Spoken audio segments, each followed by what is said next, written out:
Oops, forgot to take it down. Ha. The potato investigators investigate. What's going on, everybody? I made the mistake. I have a pizza in the oven. I'm gonna have to get up here in a minute and get my fucking pizza like a dipshit. All right, let's start off with I didn't realize we got some competition today. We got rough. We got what? Jesus Christ! I need coffee. No coffee, no weed. Cheers.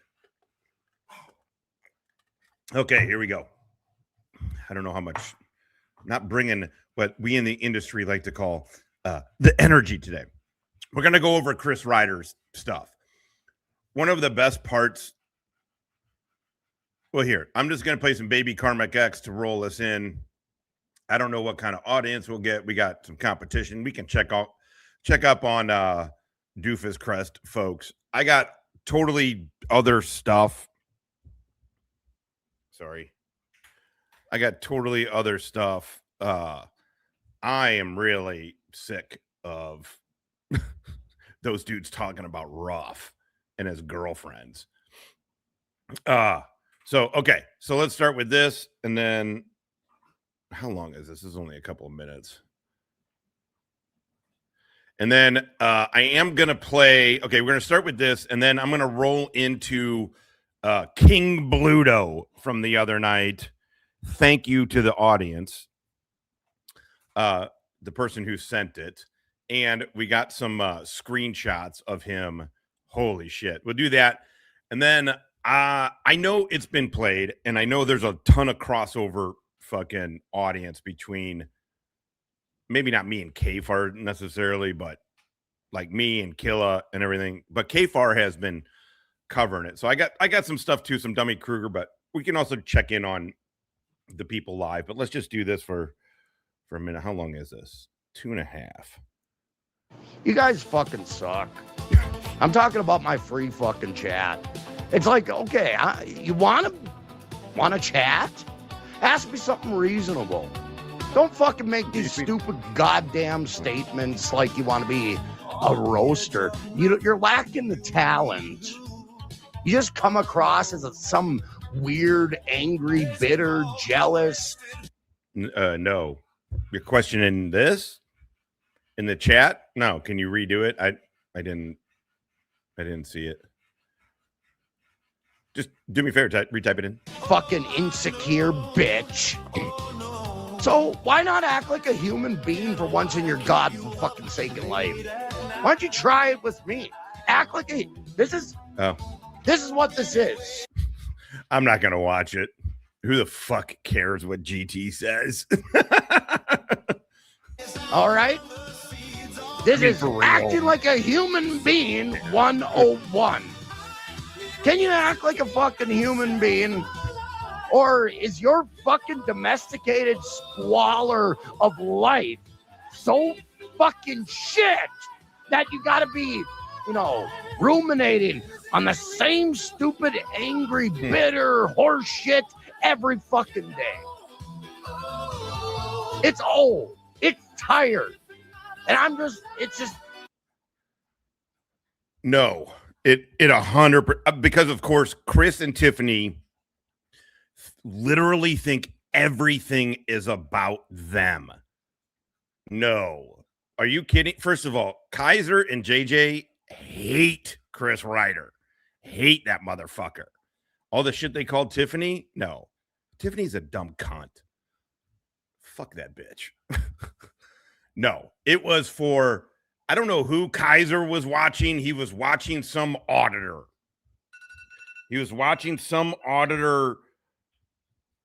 And the auditor, you're not going to, hey, sorry.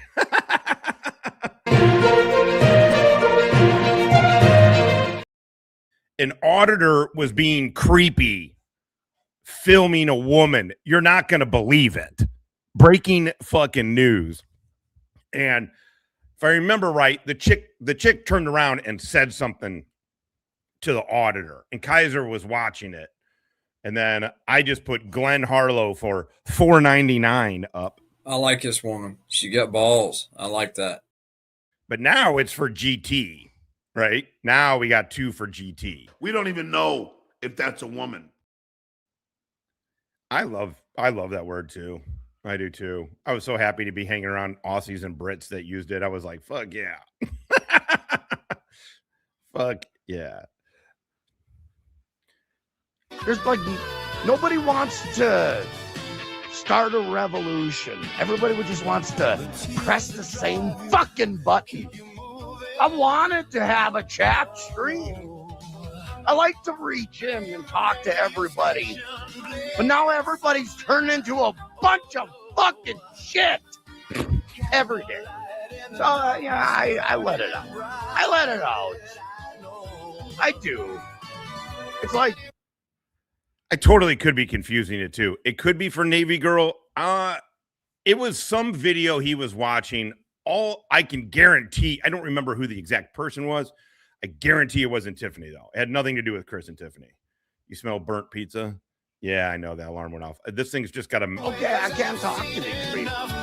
There's nobody to talk to. Okay, this is gonna... I gotta get up and get this pizza out of the oven. This is gonna roll right into King Bluto on... We're gonna listen to a little bit of King Bluto because wow. Listen to King Bluto, and then we'll get to the others. Then we'll get to the thing. Hey, Carmen, water's good for you. Hey, Carmen. We don't even know if that's a woman. You know how we know if it's a woman or a dude? If GT's attracted to it, it's a dude. I like this woman. She got balls. I like that. Fat, gay, and stupid's no way to go through life, son. There's no air in outer space. Hey, Carmen, if you go underwater and breathe, you'll drown. It's all this just stupid fucking advice, stupid shit. Why people who haven't lived a life can't live. People who wouldn't know their ass from a hole in the ground are gonna tell me how to live. Doesn't make sense.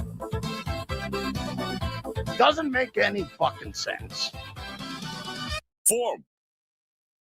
So that's just how Chris it is. I think if Chris had a man, then he would want to perform. Dude, that is a freaking brilliant untrackable, by the way. And by the way, okay.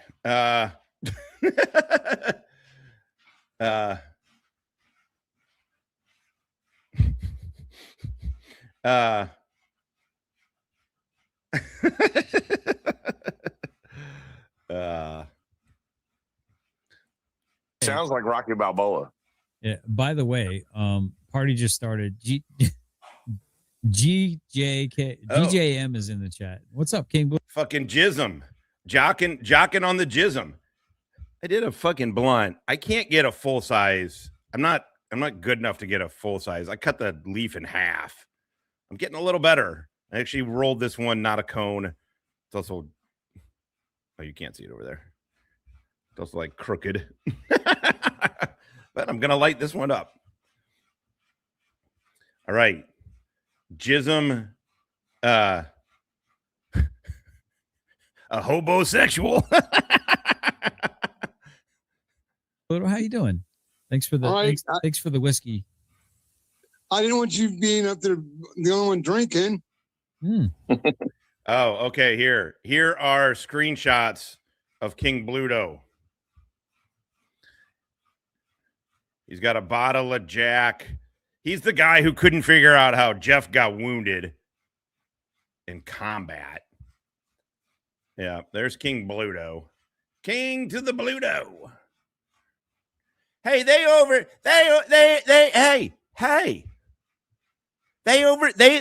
there making fun of stupid people that we have on panel. Michael, my titty sweats is acting up. They got retards over there on their panel. Baby, shut up. You know I'm in prison and we ain't really married. Kimmy's titty sweats. TAC drink coming soon. right. You got your lampshade ready? Show you what I'm drinking. What you drinking? Is that janitor or hitman? Sorry, hitman coming in muy caliente con dos Dolores. And you know what, GT? He's right. You know, GT Josh isn't into you.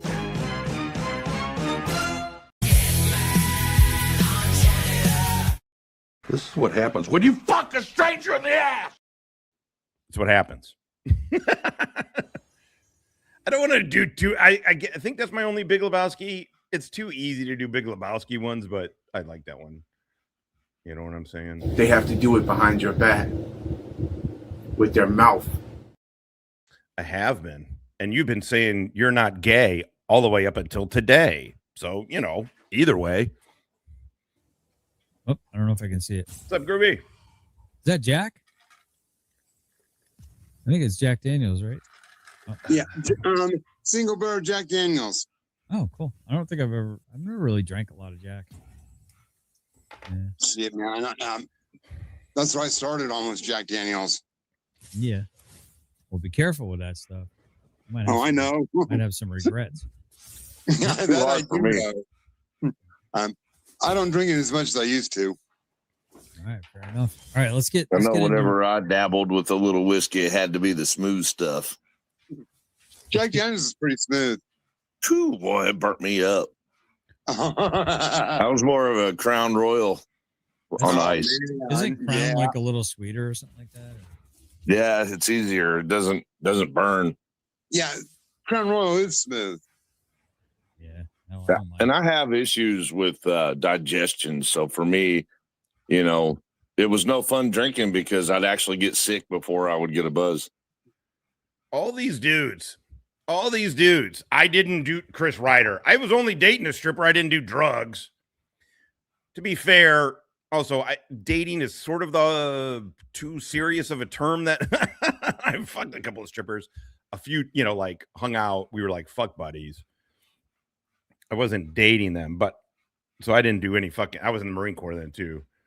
So, but none of these alcohol doesn't affect any of these dudes, apparently. He also has issue with comprehension. I am sorry. The median age of the chat just doubled. I put all these in the fucking. Why did this not? That needed to go there. There. Shut up and sit down, you big bald fuck. Damn it. I haven't even begun to stick a microscope up your asses. There was one time I was out with a buddy of mine.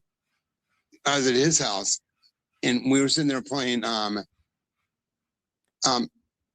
some like strip poker, but every time someone lose, they'd have to take a shot.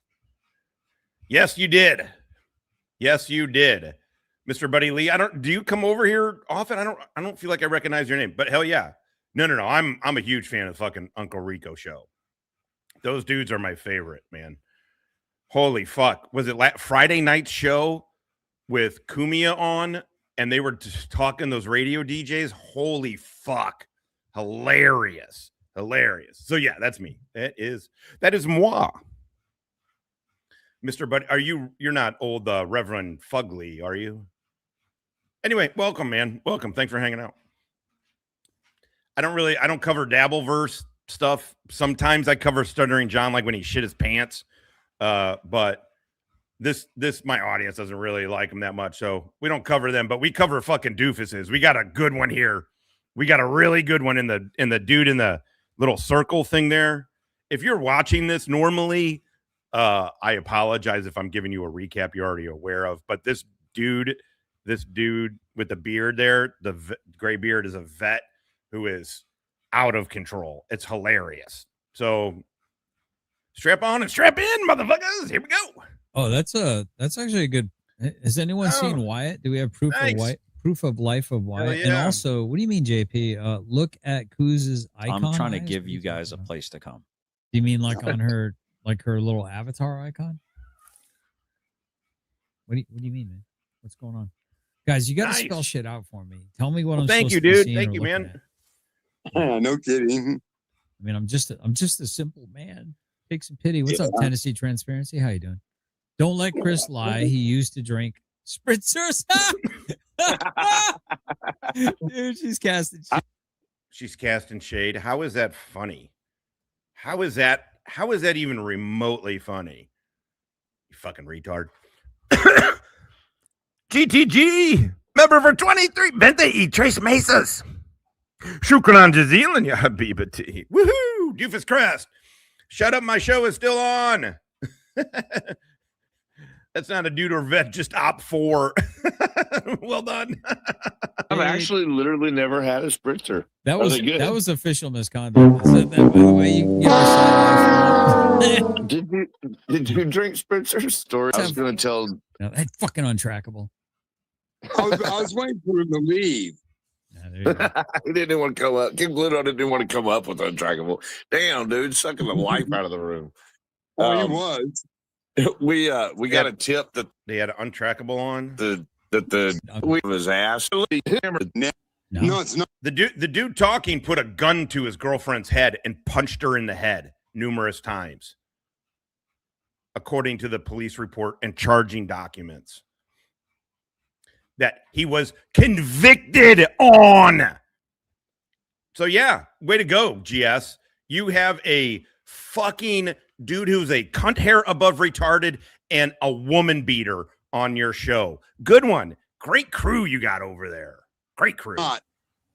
Yeah, it was pretty funny to find out that the sheriff was just Thank you. hammered on White Claw. Yeah. They have to do it behind your back with their mouth. I took one sip out of one of Tiffany's on a horse ride one day, man, and spit it straight out. I don't like seltzer water. What do we watch today? I put a short video out This is Bluto.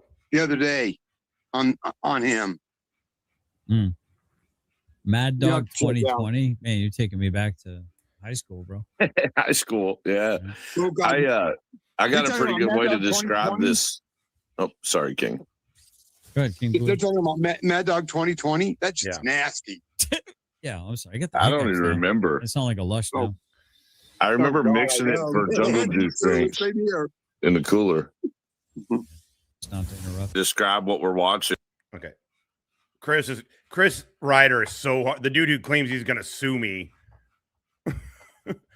for something that people have been literally covering and talking about for years. I'm going to get sued over, apparently. Chris Ryder's trying to use all of our stuff. So he's trying to use Doofus Crest, Potato Investigators, which, by the way, Doofus Crest was tops. Potato Investigators was Lola. Zoo Cop, Lola. We have a collaborative environment over here. Oh, shit. Oh, Chris. And so now he's just trying to use the lingo that Doofus Crest uses to try and get in with people, I guess. And this, I He is the biggest Streisand. We'll get to Chris. reviewed it today. Is it's like a coos competition to see which new round of hose is going to be the winner of the dumpster. What? Good one. What? Okay, so I believe that these are the new, because Heather's out, right? Like she done did her piece. So I think this is the new round. Is he drunk? Because he sounds drunk, doesn't he? Chris Ryder. Also, I don't care about Chris. I want to hear Bluto. This is where Kane Take the crown, right? property. Up right now. He's Their doing it little for a shit big show thing. has turned on, but talks about Whisper for GJM to turn on his camera. I wonder what he's going to say with me being up here when he reviews the tape, saying, "Who is that guy?"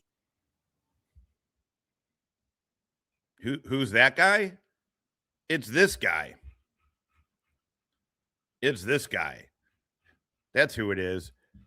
You got some great ones up there. Great ones.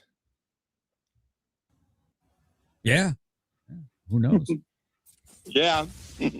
homie that talks about my cock size and my butthole. I feel like I'm talking to a retarded the homie, dude. That's your girl, and the one you're talking to right now talked about your freaking cock size, dude.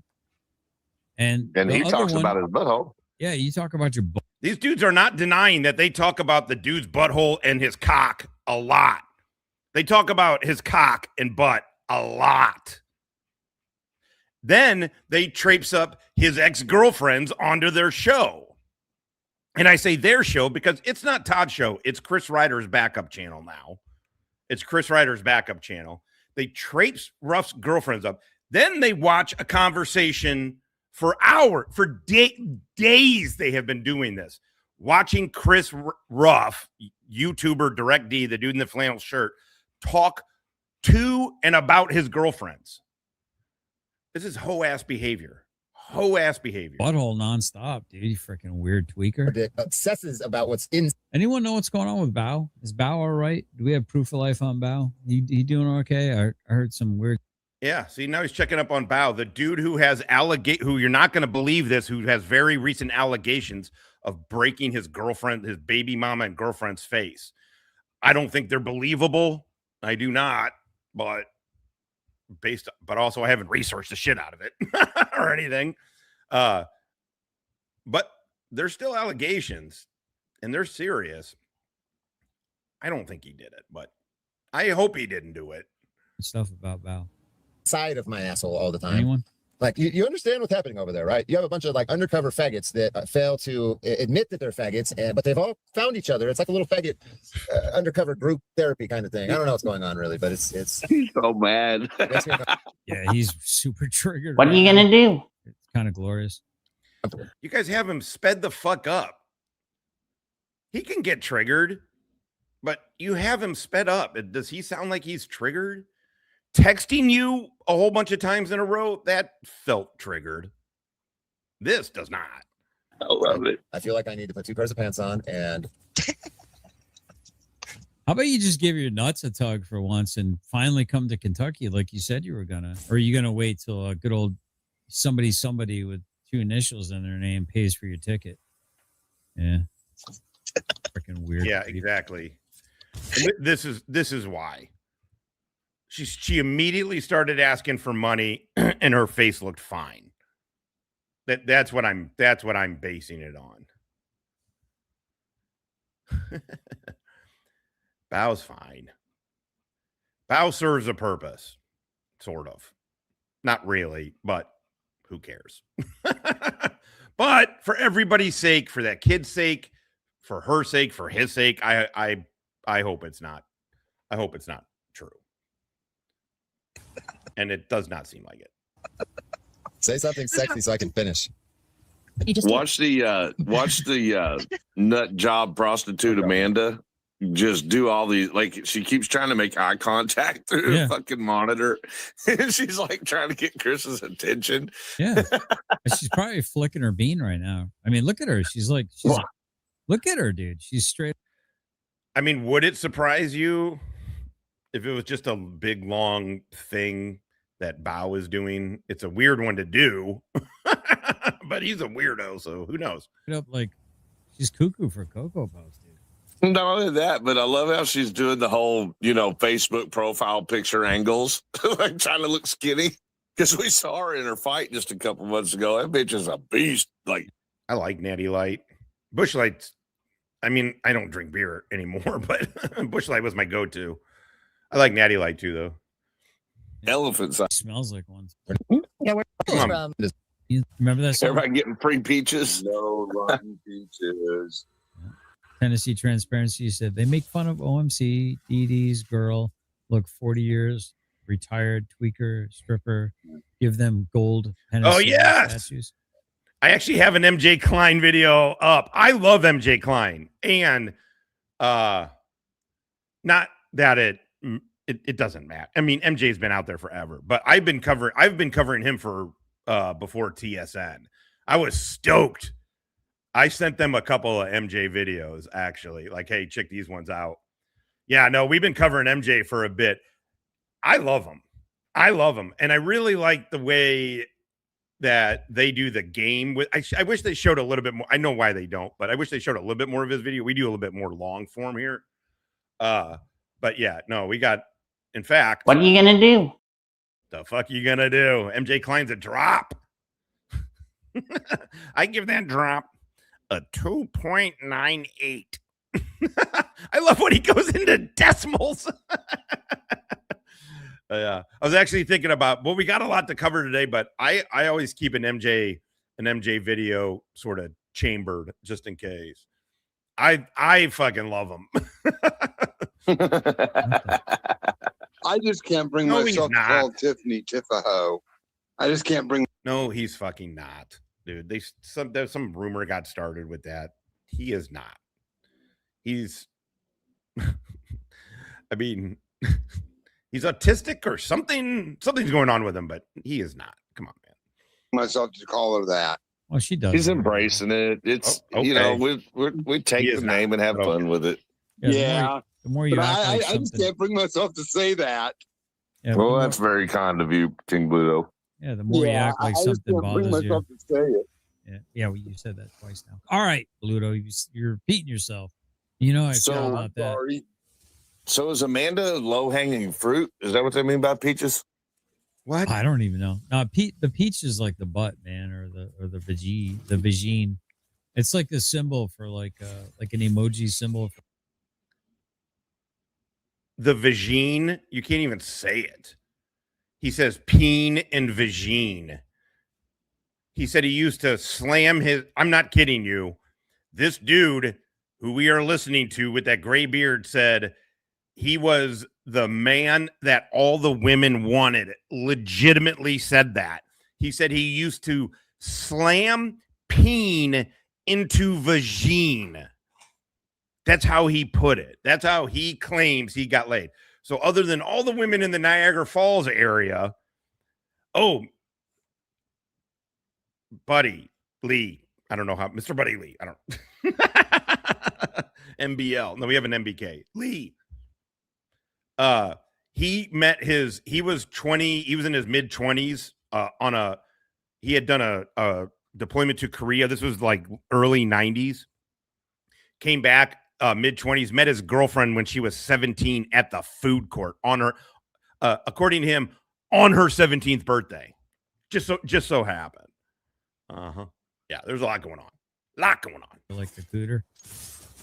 Or the. I mean, she showed us what that looked like, and it wasn't no damn peach. It was more like a. How did you do that? Well, I didn't see what you claimed to see. I didn't see it all, man. I wasn't. I know you hit the button quick, man.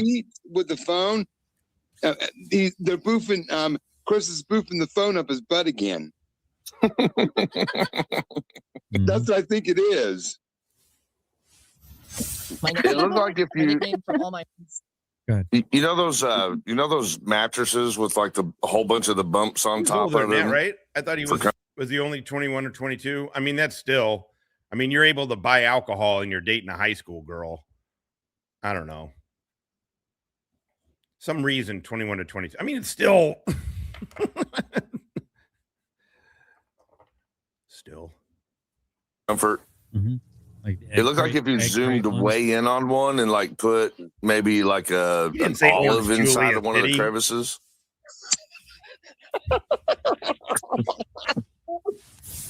Friends in Las Cruces, well, yeah, they know I'm from New Mexico. All my friends in Las Cruces, we kind of gravitated all to Albuquerque, and we all worked in bars, so they would come over to the strip club and pregame with me because I was usually the afternoon bartender. All right, I'm done with this. I'm tired of them talking about fucking Ruff's girlfriends. It's so weird. They just sound like jealous bitches. Jealous bitches. All right, let's get to where are we at here? We're at just shy of 30 fucking minutes. We got 67 good goddamn motherfuckers. Hell yeah. There's other shows going, so I don't know. Probably. I bet you we have a couple. Oh my holy crap. Surveillance does. I hate those. But you know how we are over here. We are open-minded and welcoming. Hello, faggot lovers everywhere. It's going to get hotter. Cracker. Eat a dick, midget fuck. Goddamn right. Okay, so, hey, B, what's up? Let's see here. I want to point this out. Oh, yeah, there's the Shuli Network on top of my subscriptions, actually. I watch a lot of the Shuli Network. Okay. This is the one we're going to watch. This is from a year ago, 20K. Here's another one from a year ago about Chris Ryder, 27K. There's another one down here. Auditor exposed for lying under oath and to his audience, 64K. Why do I bring that up? Because Chris Ryder is claiming he's going, by the way, he's not going to, but he's claiming he's going to sue me for shit that 150,000 people fucking have known about that I didn't put out, that has been out for 2 years. Come on. So let's watch, but we're going to watch.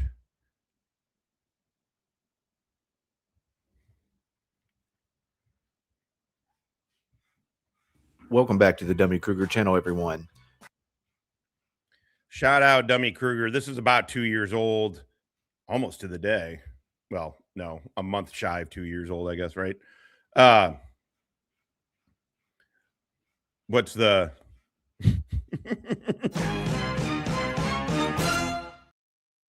Got the swag, kept the money, job well done.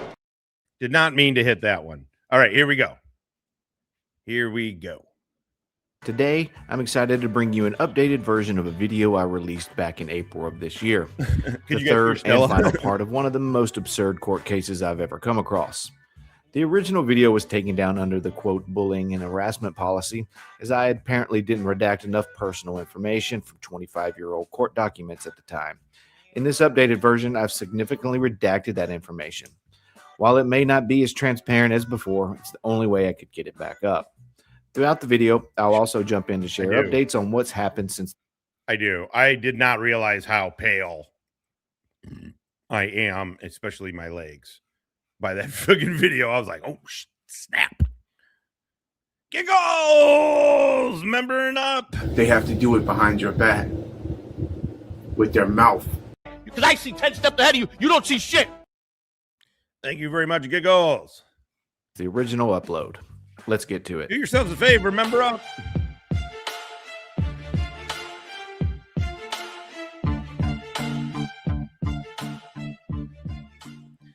Yeah, I think so. It really is strange. That's what I'm saying. I think it's strange. And I'm not like, oh boy, I'm not trying to play like I was them, just sitting over here minding my own business. And then Chris Ryder decided to say he was going to sue me out of nowhere. No, we were talking about him, but only relative in the context and relative to GS and what they were fucking talking about. So it really, also, you know what it is that his numbers suck. Nobody fucking watches him. Nobody watches him. And then nobody cares about him. And then Chris has to be the center of attention at all times. And so I think he's getting mad that GS is getting the attention. And then the way that they do conspiracies, and I can tell you straight up, there wasn't one, but the way they view conspiracies is that somehow I convinced JJ to support Doofus Crest. That's how they fucking view this thing. And so I think that's what's going on. I legit don't even fucking know. I legit don't even fucking know, to be honest. Let's see. Welcome to the Dummy Kruger channel, everyone. Before we get to the main topic of today, I wanted to briefly touch on a development that has taken place since I released my previous video last Friday. Shortly after I premiered the video, For Public Safety went live on his channel to announce he was submitting a bar complaint against attorney Larry Foreman, also known as the DUI guy on YouTube, for allegedly disseminating Chris's private information that included his date of birth and address. Chris is alleging this took place during an interview that happened last month between the two of them. He did this in retaliation because Larry assisted me in obtaining records to produce that video. Was that you, Exum? Was that you that said that the other day? This is spot on. Legend at lowercase trademarked runs a Kentucky local government conspiracy theory channel. as well as this one. However, as you will soon see, that's not what happened at all. Let's tackle the birth date first. Your guess is as good. I'm in no way trying to play chicken with. I'm not trying to play illegal chicken with this dude. I am not being like, sue me, bitch, sue me, whore. I'm not doing that. My intent is not to fucking egg him on to sue me. But let's think about this. He's admitted he's like 30K, something like that, in debt to lawyers already. He's got 2 cases coming up with 16 fucking charges, a bunch of them felonies. He's going to come to Missouri, first of all, and then pay 15 to 45 grand. I mean, it's not cheap to sue somebody for a civil suit.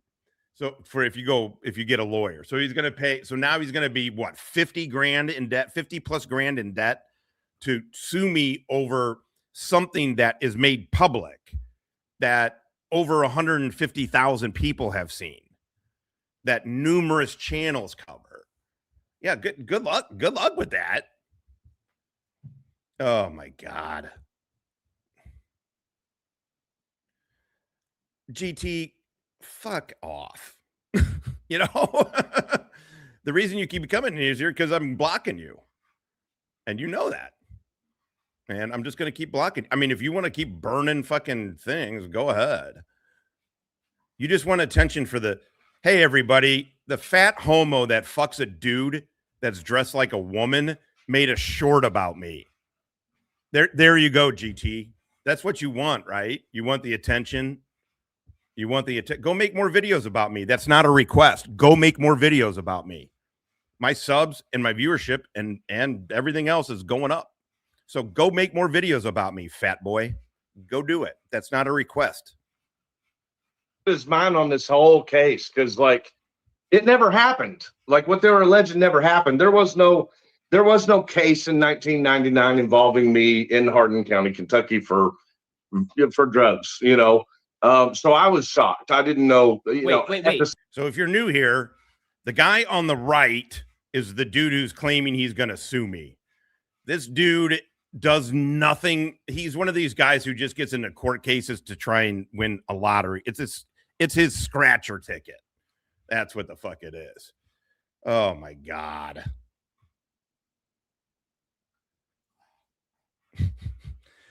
GT. All right.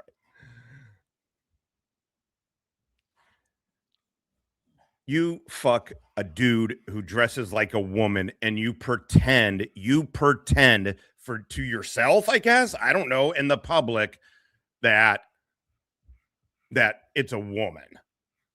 I like this woman. She got balls. I like that. Answering the hard questions.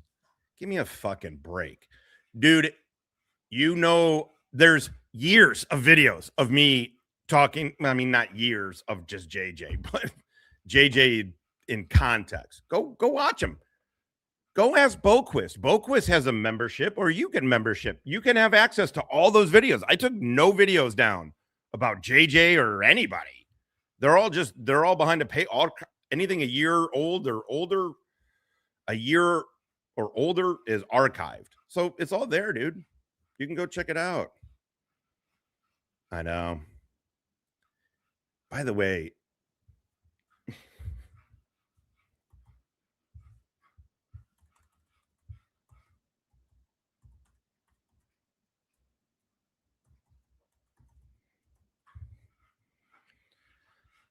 what? No. Why did it go to mail? Hold on.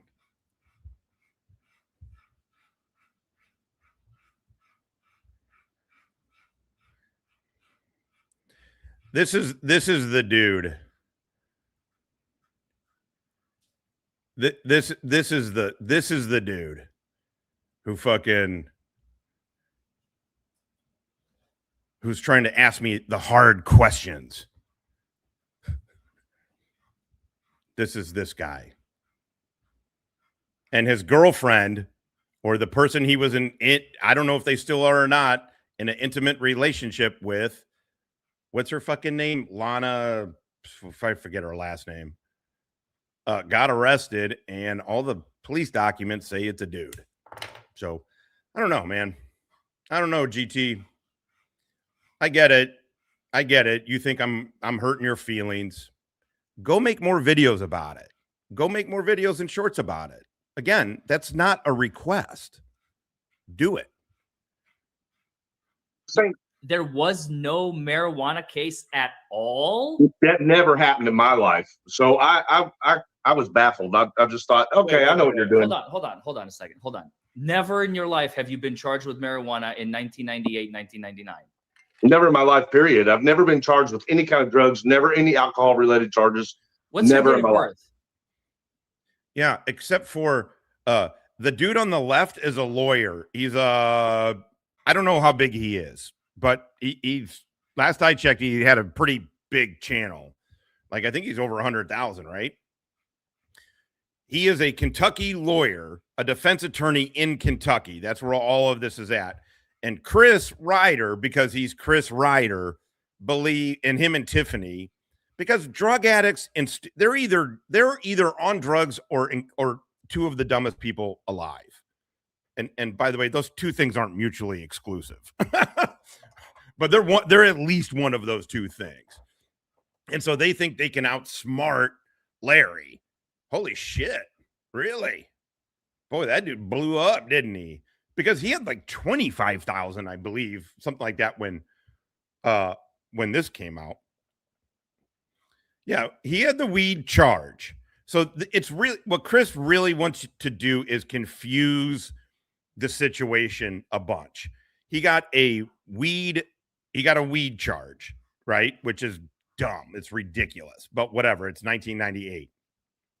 Then he assaulted his girlfriend and hit her in the head multiple times, according to her, according to the charging documents that he was convicted of assault on. Then in 1999, he beat up his girlfriend and put a gun to her head. So he got a probation violation for that. Am I right on this so far? And then now he's fighting he is claiming that a dude, an imposter, went to court for him. Is Chris saying he did the domestic violence? Because Chris had to take domestic violence classes. I think he's saying he took those. I don't think he's saying the imposter took those. But he's claiming the imposter did drug classes for him and even spent time in jail for him. Signed court documents for Chris. This is for real. This is fucking for real. I don't want to linger on him because he's not funny. GS is hilarious. Chris Ryder is just a piece of shit. He's a piece of human garbage who happens to be running Todd's channel right now. That's literally the only reason fucking even mentioning Chris. Otherwise, I wouldn't even give a single solitary fuck about the dude, to be honest. But whatever. But now he's suing me. Now he's mad. He gave his birthday. Okay, I'm about to share something on screen. Please follow along with me, okay? Because I'm very, very confused right now. Larry, I'm happy when people get success. And it's crazy to watch a dude who was, started out probably before or after me. I'm like, oh, hey, what am I doing wrong as I'm calling people cunts and shit? Hello, faggot lovers everywhere. What are you going to do? I love the fuck out of cookies. Goddamn right. He asked for his date of birth, which you can see Chris give voluntarily because he wanted to verify that he had the correct person, which he did. Next up, while they were discussing the case, Chris's address was shown while looking at his records. Some in the chat inquired with Larry while this was going on if this would be considered doxing, and then this is what happened. There's no doxing. I'm not doxing anybody, I promise. Right, and I'm approving all of this anyway. There's nothing. Yeah, so let's get back. I'm appeasing chat because chat is getting a little feisty. Chris said, and I quote, "I'm approving all of this anyway." Chris, you don't get to take that back now that you're angry with Larry. Man. It doesn't work that way. There's also one tiny little issue that Chris should have been aware of before going on multiple live streams reading off this bar complaint. When filling out a bar complaint, there are rules one needs to follow while doing so. It's not dirty. It's one of the nicest things I have. That and my TV are probably the nicest things I have. My bed's nice. Those two things. That's it. Cinnamon Girl! Boss, I need to get on this bird. God damn it. Boss, we've been tracking this team. Cinnamon Girl, if you say Syria, I'm going to fire you from this fucking task force. God damn it. Since Niger. Don't be racist. Niger, boss. It's a country here in West Africa. God damn it, you're on the bird, Cinnamon Girl! Good luck, motherfucker.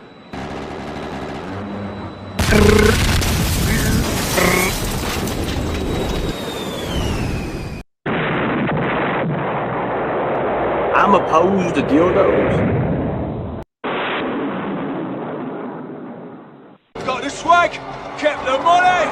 Job well done. 50 cal. Ground team moving. Good shooting. Fucking Cinnamon Girl. Ground team moving in. 50 cal is what we in the industry like to call live. Get some. Fucking get some. Get some, goddammit. Doofus snipe in place. Roger that. Take that motherfucking shot.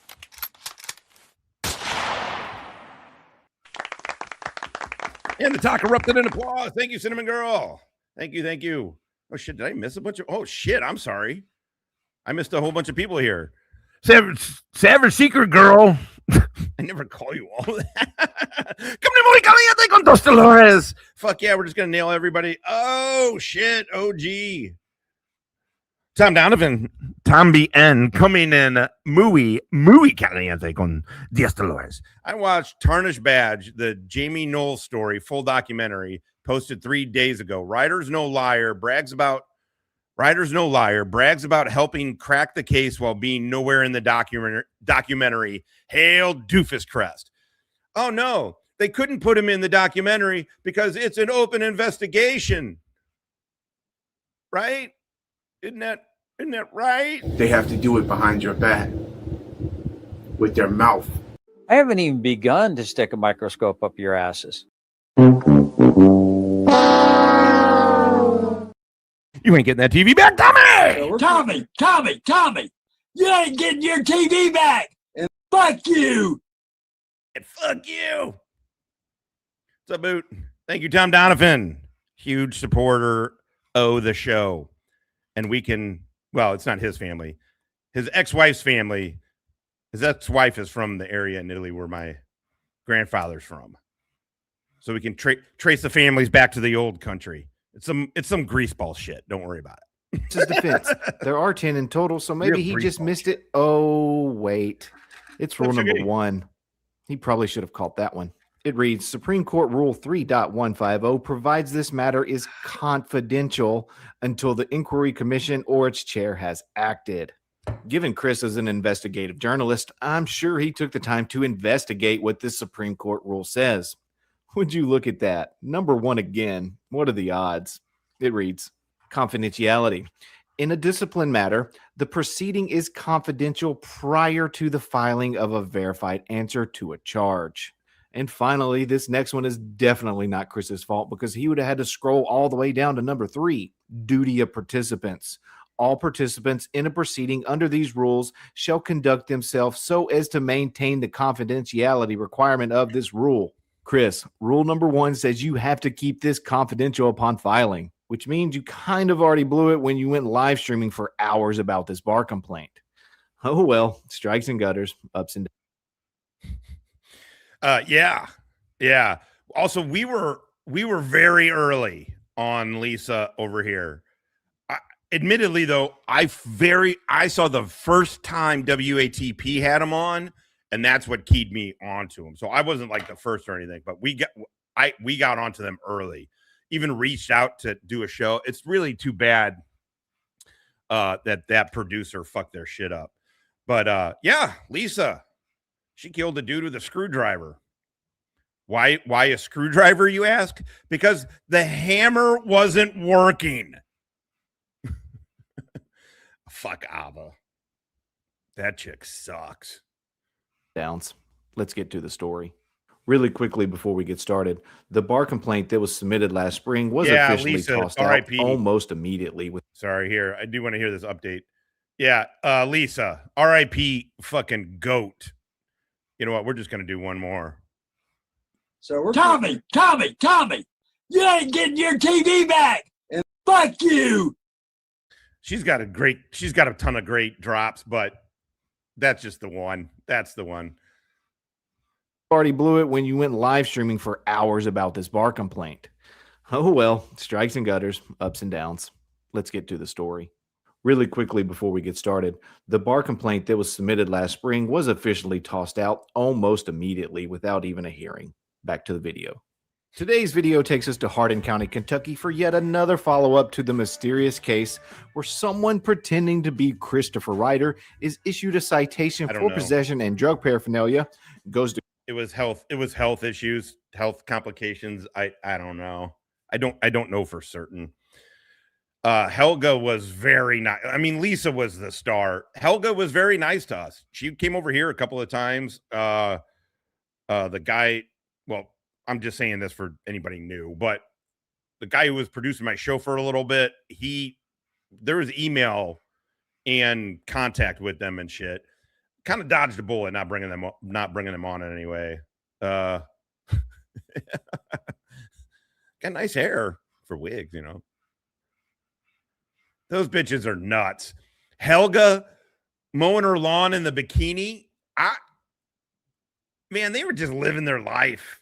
It's too bad they got fucked up. The court weeks later to plead guilty on his behalf, hires a private attorney to represent Chris, even though it's not Chris, pays court costs, and even appears for drug screenings weeks later. That's right, everyone. It's time to once again attempt to find this imposter. But this go around, I have even more ammunition thanks to attorney Larry Foreman, aka the DUI guy. Here's Chris talking to Larry through a live stream of his about the case. No. I can't read this. No, and I don't know that I had much of one then either. No. There is no fucking producer. There's no nothing. There's no nothing. There's a whole bunch of whatever. Nope, just me and Hippie. Just me and Hippie now.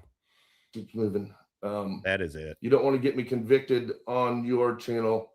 You dig? Yes. No, I appreciate that. But what you were doing there was more of the same argument that the state's been bringing. You read out the argument the state's been bringing, and then using Dummy Kruger's video, which he did not do a records request, by the way. In fairness to Chris, I did use a lot of this. It is worth. I don't know how much. I haven't watched all of this. The him on with the DUI guy was incredible. That dude laid out rake after rake, and Chris stepped on every single one of them. In fact, it was so hilarious and went so bad for Chris that Chris brought his own rakes. After the DUI laid out every rake he had and Chris stepped on him, Chris laid out his own rakes and proceeded to step on him. It was fucking bonkers. It was so fucking funny. It was so funny. Fucking Doofus Crest and the potato investigators cannot operate with their latest scheme backfiring like a motherfucker. Chris doesn't understand the Streisand effect, right? Nobody would have cared. Literally nobody would have cared. We got 80 people here. Sometimes we get more, sometimes we get less. Let's just say 80, right? That's what we got right now.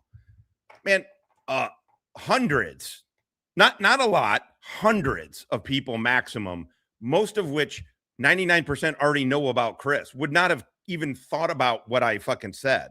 But Chris had to make a whole big thing about how he's going to sue me for it. Now, all of a sudden, you got Kfar, Killa, Doc Leno, fucking Secret, me. That's 7 right up that just off the dome. There's probably more coded. Now everybody's talking about how Chris fucking put a pistol to his girlfriend's head and got convicted for it after he hit her. Now it elevates it. Now everybody's like, oh yeah, that's right. Chris is really, really an enormous piece of shit dude. So, Chris, you fucked this up, man. You're the idiot that fucking made this a thing again. You really did. These dudes are fucking retarded. State's argument because everything Finkel, the Fink, who's fucking, I guess his relationship with the married woman is gearing up again, right? Because he's doing, it's the chick he met while he was muling drugs for the cartel between Virginia and New York. That's what I heard all over Discord. Yeah, the Fink wanted to brag that he was fucking getting pussy so bad that he didn't realize he was bragging about dating some other dude's wife. And then he's like, oh, no, that was just, I was lying about that. Oh, that was, oh, you guys fell for it. Everything these dudes do backfires on them so hilariously. It was the only argument that made any sense. And now that I have the entire record, it's even worse.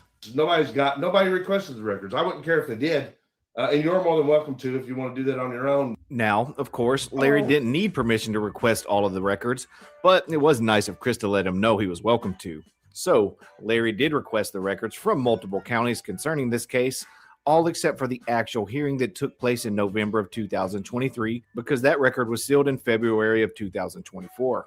The dude was telling Todd on a live stream about group therapy sessions, two different ones that he wanted to get her into and maybe go with her, but he wanted to get her into therapy. You think Finkel's making up therapy sessions? No, he's totally, if he's not now, it's the same way with fucking GT. Oh, I don't fuck a dude. Why? Because you're single? Because Lana, clearly a man. That was the one thing I was like, man, I don't want to ever touch it. When I was backing up GT, I was trying to fucking run a little interference for the guy. I felt for the dude. He spent 3 fucking years in a combat zone. He wasn't a fucking hooker or a jabber, but he was fucking there. And that Farah, that Fob Farah thing or whatever he was, it's not Fob Farah, but it was a cop outside in Farah province and Pushtirad district.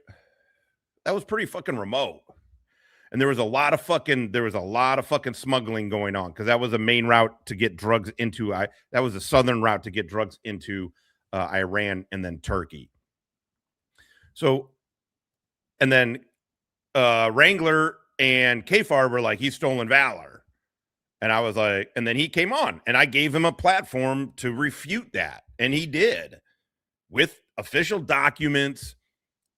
By the way, I didn't doubt him. His story sounded right anyway. Plus, when they went over his resume, it sounded like a regular resume of an NCO. And so then, but the fucking Lana thing was always there. And I was like, well, I don't know. I looked at pictures. I was like, God damn, if that's not a dude, she is sure trying to look like a dude dressed up as a woman.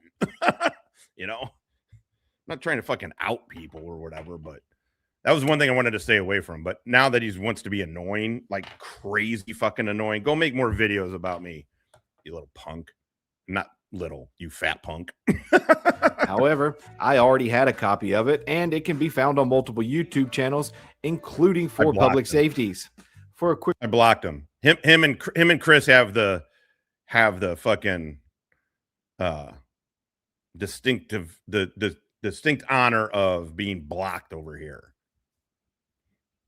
Quick refresher, this is what we will be tackling today with the help of he wasn't adding anything. He just came in here to annoy you guys and me, and he thinks that's journalism. Fucking Taco Supreme. Remember when he said I couldn't hear you, I'm eating? Holy fuck, you're fat. The entire case file. So this whole entire case from 1998, not 99, like John Goldsboro, the arresting officer, said, was concocted out of thin blue air. It never happened. Like what they were alleging never happened. There was no case in 1999 involving me in Hardin County, Kentucky for drugs, you know. And these are the charges. Absurd possession of marijuana, you know, it's just weed, man. It's 1998. Is this not? So Chris lied. Chris tried to lie to DUI guy, a Kentucky defense lawyer who he assumed wasn't going to. Chris is like Finkel. He assumes everybody is as dumb as him. Everybody assumes he assumes everybody is as dumb as him. What do you got going, Stella? You good? All right. You finished that bone? Not you? No, I that's what the whole case is about. So I had to go to court because I had no idea what this case was. It never happened to the real life me. I Okay, don't so know wait what a else. minute. So hold on. So you're saying, because I'm very confused. This was part of your file, right? This is part of your file. So you're saying this is what? This is fabricated? This is clear? Look, if it wasn't a point of vulnerability for GT, truthfully, I wouldn't even say anything. I don't care who he fucks, but he is ashamed of himself. And he's annoying as fuck, and he's saying shit that just isn't true, and it's fun to laugh at him, and it's fun to hurt his feelings. It is.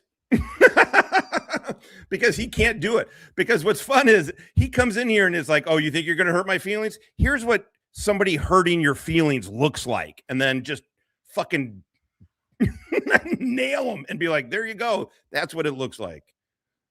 And so I hurt his feelings. So now he's making shorts and videos about me. Yeah, a lot of good that did to JJ. JJ got reelected. Clearly, you're saying it's not you. I got that much. Yeah. But who Trolling would is not the issue. fabricate Honestly, your trolling is not name the issue. and date of birth? And I'm just curious. Like, do you know anybody who might impersonate you like this? This seems just really odd. Well, I mean, as an attorney, like, yeah. I've never seen anything like this before. I'm going to first tackle some lingering questions I still get from some of Chris's followers. One of those being why there was no mugshot or fingerprints. There was no mugshot or fingerprints because in 1998, Chris received a citation only to be summoned to court on a later date. There was no arrest. Saying that, I actually understand why a lot of them are still confused about that because Chris has been deceiving them about this for an entire year. Chris's response to my first video where I showed all of this was to claim I took his videos and manipulated the dates to make him look bad, with him also saying I presented things as fact while he claims they were his opinion. Neither are true. What I'm going to do next is kill two birds with one stone.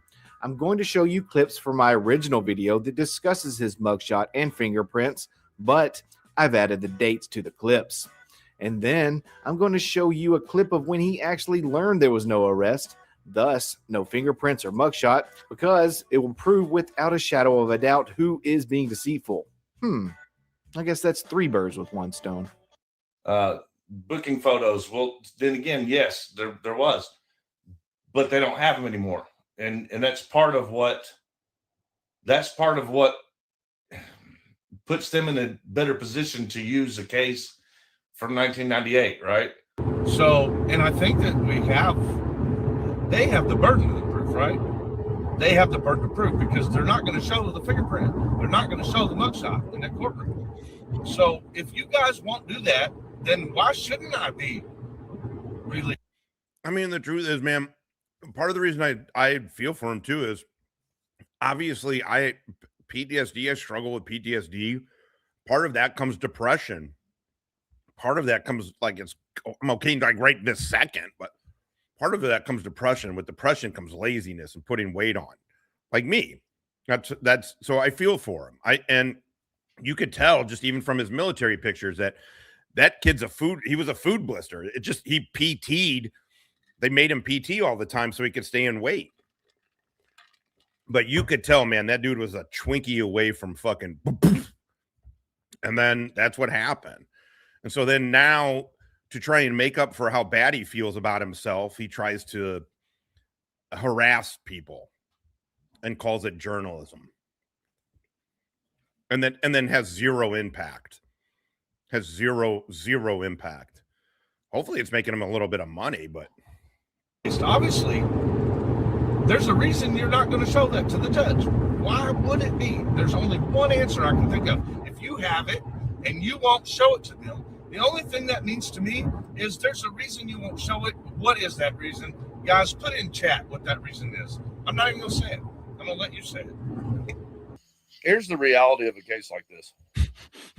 If a person really had committed some type of crime back in 1998 and then managed to avoid law enforcement for 25 years and then was caught, right? If that really truly would happen, it'd be real easy on their part.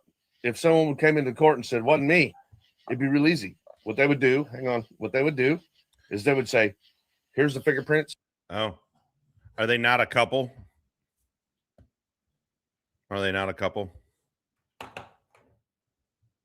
Maybe he doesn't fuck dudes. I don't know. I don't actually care. Here's the mugshot. Here's the video of that person in court, which all existed back then. All of it. And it's supposed to be on this record. But they don't. I mean, GT gets naked and is like, look, you can't see my dick either.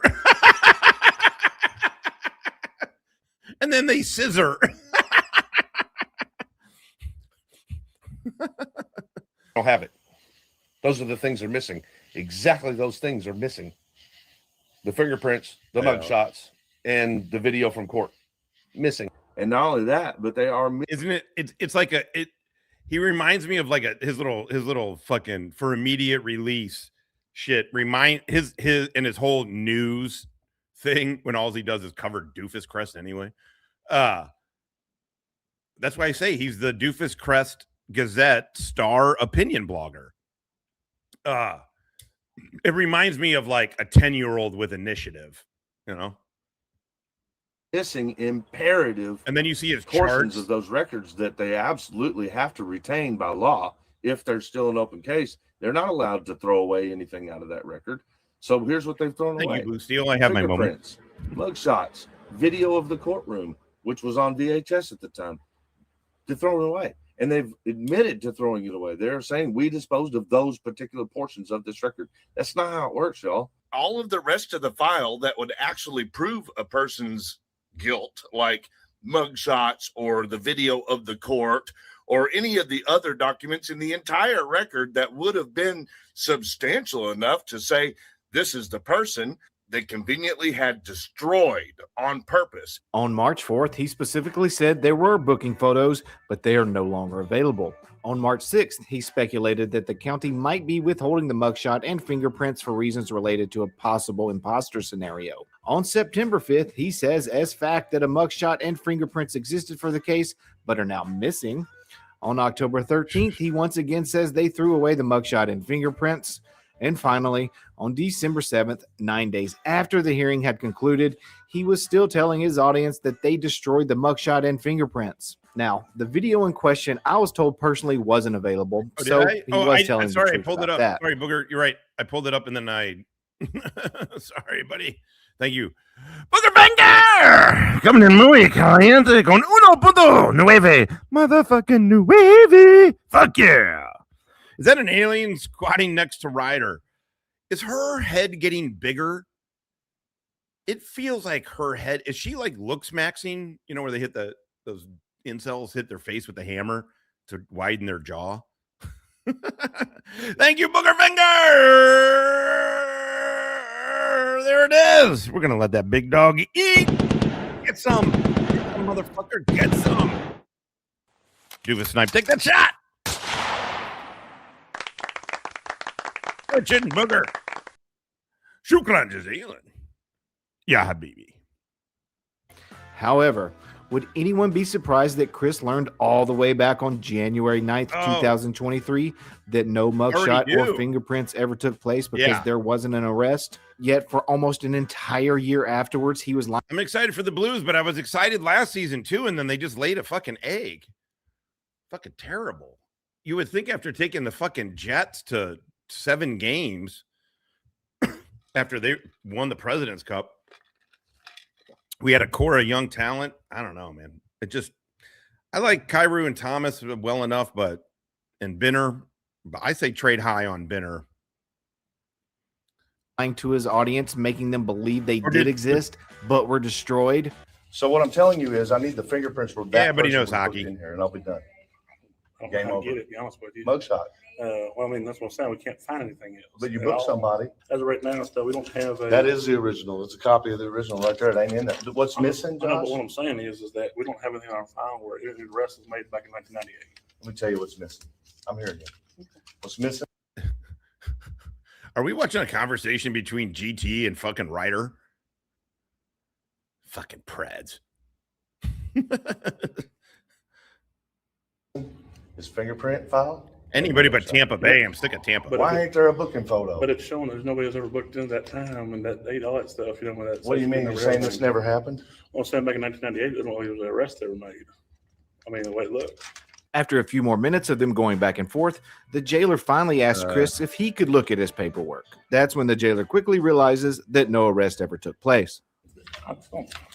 He let the guy get away with having a different address. That's what it is. That's what it is. Look here. So there wasn't actually an arrest made. That's a criminal summons. That's what I said. That was sent to somebody's house as a criminal summons. That's what I said. So that's why there's nothing else in the system. I'm seeing what you're saying. It was just a criminal summons. I thought that at first. I thought that. Booking photos. Well, then again, yes, there was. So that's why there's nothing else in the system. I'm seeing what you're saying. It was just a criminal summons. Because they're not going to show the fingerprint. They're not going to show the mugshot in that courtroom. So if you guys won't do that, then why should I like not both. be released? Obviously. Hawk fan. I like both those. Our fucking soccer team sucks. St. Louis City sucks. It's terrible. Their first season was so good, and then, man, they just fucking suck it. They suck it. They sucked for the last few years after that. Hockey's the shit, man. Hockey is the shit, though. I like soccer, and I like the way that visually, especially with nice big TVs and some gummies, soccer is the best. Hockey on gummies is like, you're like, oh, God damn it. Hockey is such a hard attack. I love hockey. But also, I like the NFL, and I like the product they're putting on the field right now. The NFL can fuck them. But they have the NFL game right now is good. They got the quarterbacks caught up to the systems. And so now they have multiple good fucking quarterbacks. It's fun. There's a reason you're not going to show that to the judge. Why would it be? There's only one answer I can think of. If you have it and you won't show it to them, the only thing that means to me is there's a reason you won't show it. What is that reason? So that's why there's nothing else in the system. I'm seeing what you're saying. It was just a criminal summons. If someone came into court and said, wasn't me, it'd be real easy. What they would do is they would say, here's the fingerprints, here's the mugshot, here's the video of that person in court, which all existed back then, all of it, and it's supposed to be on this record, but they don't have it. Those are the things they're missing. Exactly those things are missing. The fingerprints, the mugshots, and the video from court. Missing. So that's why there's nothing else in the system. I'm seeing what you're saying. It was just a criminal summons. So here's what they've thrown away. Fingerprints, mugshots, video of the courtroom, which was on VHS at the time. To throw it away. And they've admitted to throwing it away. They're saying we disposed of those particular portions of this record. That's not how it works, y'all. All of the rest of the file that would actually prove a person's guilt, like mugshots or the video of the court or any of the other documents in the entire record that would have been substantial enough to say this is the person they conveniently had destroyed on purpose. Look here. So it's so amazing that he tells these stories. Again, I don't find him interesting. So I don't really care to. I find Todd way more hilarious. Todd is like a satire or something. It feels like if somebody was like, oh, this is a skit we've been doing, this is a character we've been doing of a vet who threatens people but just sits at his house. The kind of vet, the fucking Walter kind of guy from Big Lebowski. Speaking of Big Lebowski. This is what happens when you fuck a stranger in the ass. That would be, I'd be like, oh, okay. I don't know. Chris Ryder, though, I just don't find that interesting. I am covering him now because he said he's going to sue me for something that literally just based off of Dummy Kruger's video that 150,000 fucking views on Chris's videos. Everybody knows what's going on with this. He's been on the DUI fucking lawyers thing. They went over this shit. So I that's the only reason. And then it's like, well, here's the dude that's suing me. This is that guy. He's just like, it's the dumbest part about this is how dumb he is too, because all he does is try and sue people and sue shit. He just hopes to get into lawsuits so he can get you to shut up about him, and hopefully in his mind he hits a fucking lottery ticket. His scratcher fucking hits, right? There wasn't actually an arrest made. That's a criminal summons. Speaking directly now to Chris and Tiffany's shit, viewers. sorry. I did it again. I pulled it up. Hitman!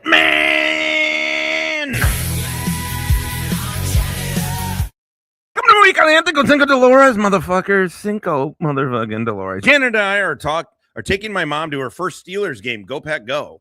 Oh, that's cool. That's cool. We have the Battle Hawk. We have the XFL. Or is it the XFL? What did the XFL become? I think it's all. Anyway, the Battlehawks. The Battlehawks, the game I went to, they had 30,000 people. And there was a Blues game later and a fucking Cardinals game at the same time. They had more, 36,000. Cardinals had 30. They beat the Cardinals in attendance. The Cardinals were sucking shit. But Battlehawks games are fun. It's not the NFL, though. We've all been hoodwinked. I'm sorry. Let's now get into some of these newly obtained documents. One of the first things Larry and I learned is that Chris wasn't cited for just a joint or a marijuana cigarette, as he likes to call it.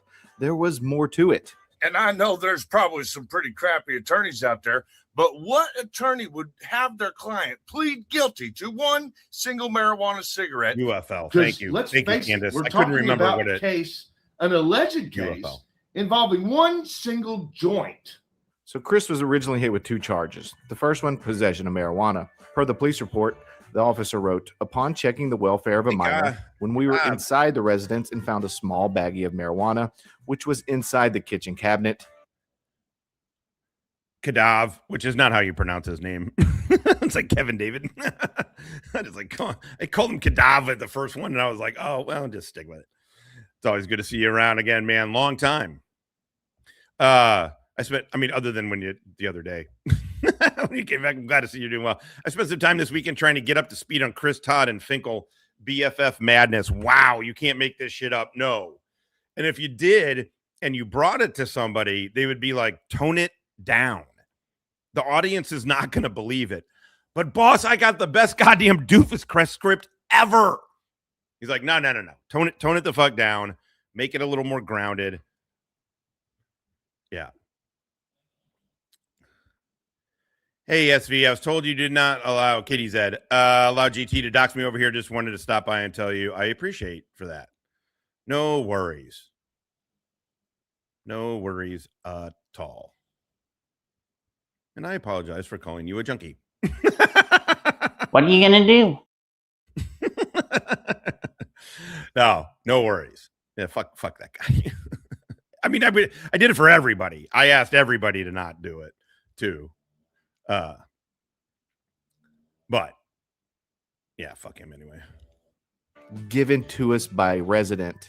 That's important because Chris went on and on and on about how they could. That's when GT, I got to be honest, that's when GT lost me, was with the KDZ. I'm not saying this to just because she's in here. I just hadn't talked about it, but I was like, what are you fucking doing doxing? And he was trying to get me in on like police records and shit. Like, hey, have you seen, and I was like, don't involve me in any of this shit at all. And then he did not, but it was like, he was like, he was like trying to get me to cover it and everything. And was like, what are you doing? Who the fuck cares that her husband got pulled over? Like, what are you doing? And he's clearly only doing it to dox and intimidate. And then he said he's going to sue Katie Zed. He said he was another one from over there who said he's going to sue somebody for saying some shit.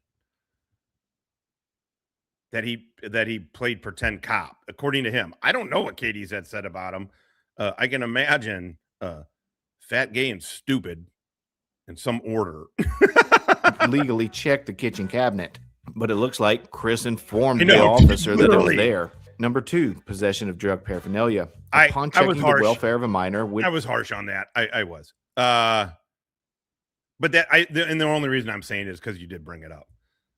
Otherwise, I mean, I'm not trying to play like I didn't say some shit or that we haven't said some shit, but whatever. In the great, the grand apology of 2026, I guess. Right? Well, good. My sister, she wasn't on heroin, but she was on hard drugs, and she's been clean for 16 years. I know that is no joke. I know it's. I mean, if it's that long, I don't know if it's something you struggle with. I hope not, but I know it's no joke to get off of that, and to pull yourself out of that lifestyle, because hard drug use is a lifestyle. So, no, good on you. Truly, good on you. There is somebody else who was recent. Somebody else, was it Jolie? Sorry, I'm not trying to. Somebody else just hit a 15 or 16 year mark as well too. No, I think that's good. I think it's all good. Inside the residence, I observed a scale and rolling papers on the kitchen table. Chris wasn't cited for one single marijuana cigarette like he's been claiming for the past year, because from the looks of it, he was possibly selling some ditchweed Kentucky dime bags. Another question that I often received was, who was this attorney? No, I mean, he started to do it to me too. I don't even know what I did to him other than just laugh at him for trying to make the organization into some kind of fucking crazy thing. I don't know. And then he's like, now they're going to sue me. That's all fucking ridiculous.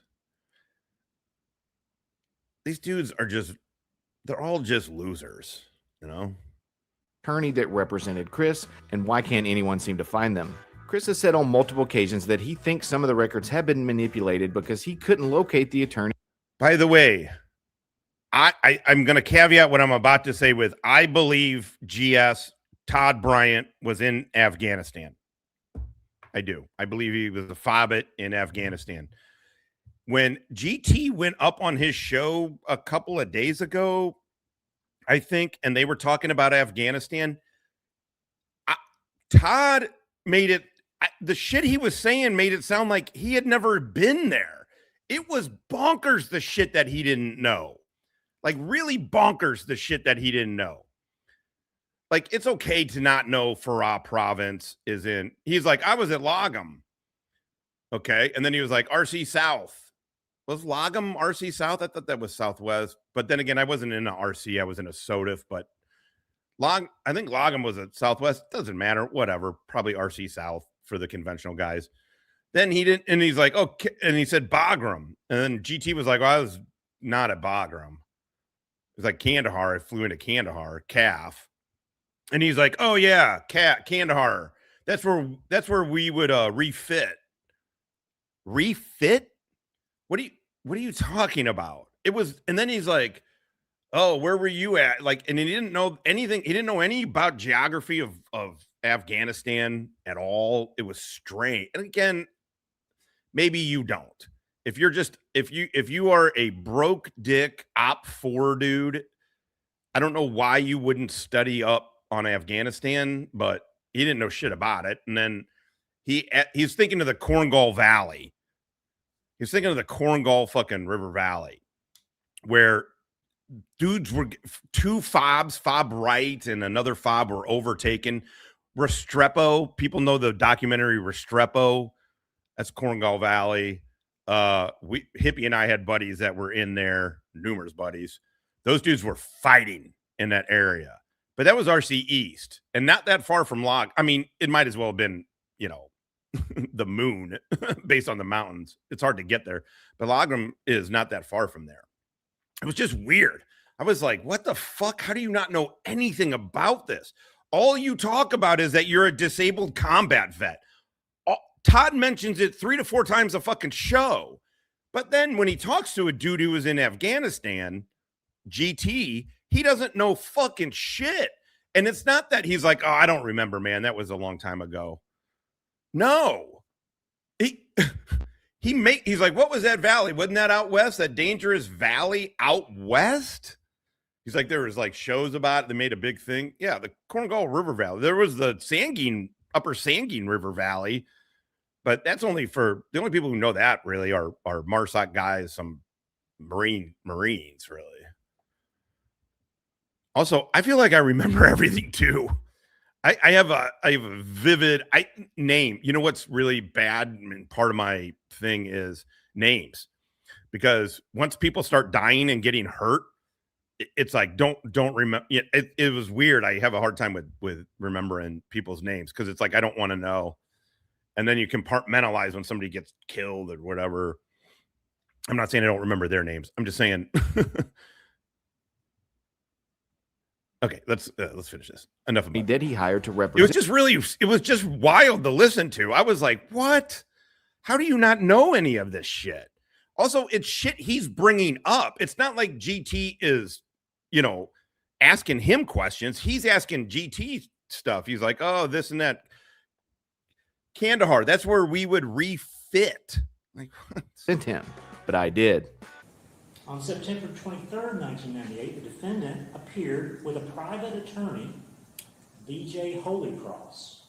And hey, guys, if anyone in this whole world is watching this channel who knows who the hell the attorney BJ Holycross is, let me know, because I'd like to meet him. I don't remember ever knowing any BJ Holycross in my whole life. And I've been searching, and I can't find a BJ Holycross. This is the only BJ Holycross that I could locate who is an attorney who fits the profile.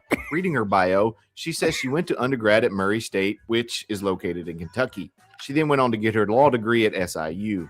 Even though she's currently located in Virginia, she mentions that she's licensed in 3 states. Now, even though I cannot locate a BJ Holycross as a member of the Kentucky bar, I figured out it's not good. It's not healthy. But just a lot of compartmentalization of shit. And then you just push all that shit down until it goes away. And then it doesn't. But that's why I don't drink anymore either. Because alcohol, more than anything, brings all of that shit right the fuck back up front and center for me.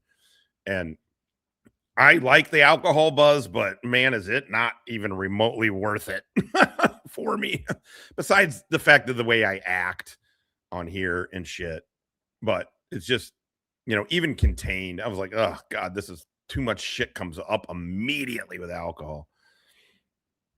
I would at least attempt to contact her.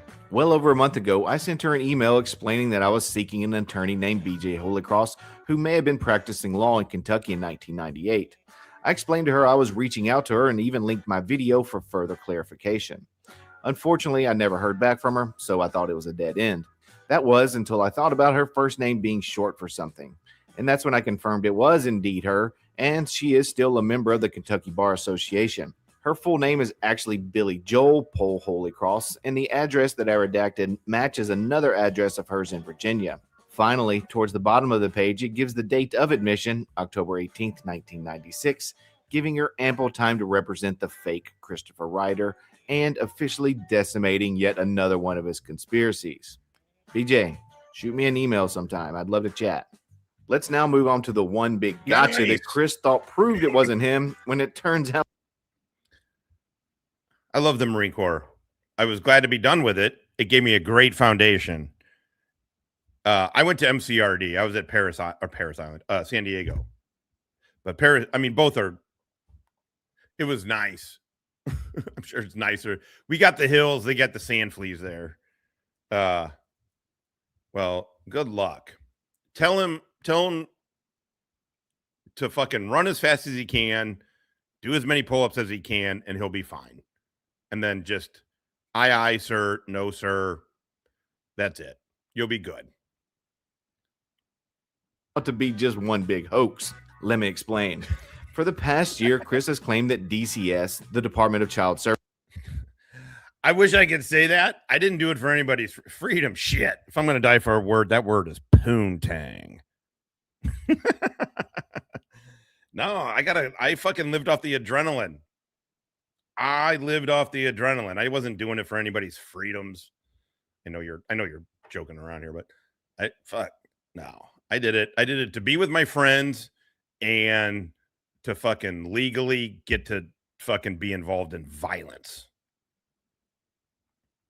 Services was with the officer at the location where Chris was sighted in 1998 at 3:30 in the morning. Nice. So, according to his report from 1998, he had gotten a call to assist the Department of Child Services to go to the address that you see on that court record.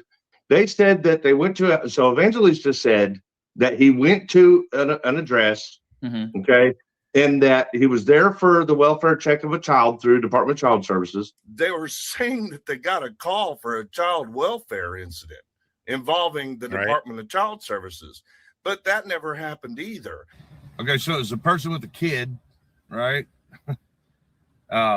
Who got DCS called on them, and then the cops went in. This is according to the. I'm going to rewind this for a second, but I just want to say I was really trying to make special forces attractive, like an attractive option for my son. I wasn't SF. I wasn't special forces, a Green Beret personally, but that's the route to go. And so I was like trying to make it. But now when Hippie's son went back to Iraq 20 years after him and I were there for our deployment, it was like, what the fuck? The fuck are we? I shouldn't laugh. I'm laughing because it's like it's nuts. And then no more wars, and then immediately he gets us into, we overthrow fucking Venezuela and get into a fucking slap fight with Iran. It's fucking ridiculous. Sorry, that's not the best. Good luck. No, he'll be great. And he'll love it. But yeah, that's what made, truthfully, I was a proponent of the military. I would not change what I did at all. I would change how much I drank. I would change how much I drank and I don't know. I would probably get into holistic like yoga and shit, like meditation instead of drinking if I had to do it all over again. But also drinking with fucking Marines and military dudes that you deployed with. That's some of the funnest shit ever. Not gonna lie, it's fun. It's fun. Problem is when you do it every night. I said no, I wouldn't drink more. Fucker. Anyway, report, a 1988 report, but it supposedly happened in 1998. A cop was called to go with a DCS person into someone's house, but they're saying that a parent of a child had DCS called on them. And then DCS went to that parent's house. You know, it's a lot. If you go, so this guy got arrested. But that never happened either. Okay, so it's a person with a kid, right? Who got DCS called on him. And Chris does not have a kid. DCS was not called on his kid. He does not have one. Tiffany has kids that my understanding is that she lost custody of.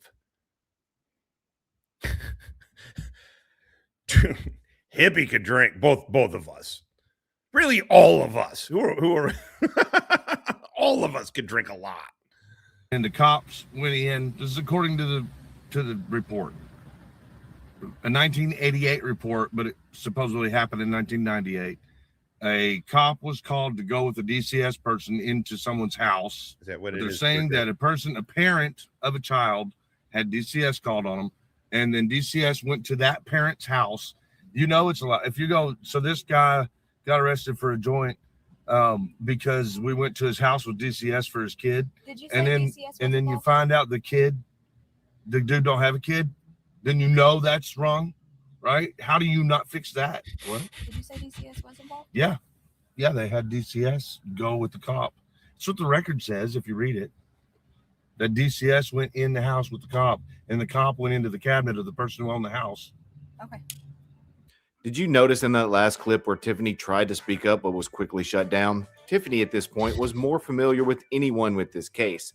She knew Chris wasn't being truthful here, but let it go. So Chris, in all of his wisdom, set out to prove it wasn't him by presenting 2 documents in court showing that he his then girlfriend, or his girlfriend's child never had any DCS involvement, thus conspiracy. When you found out that this run to this address, wherever it was based on a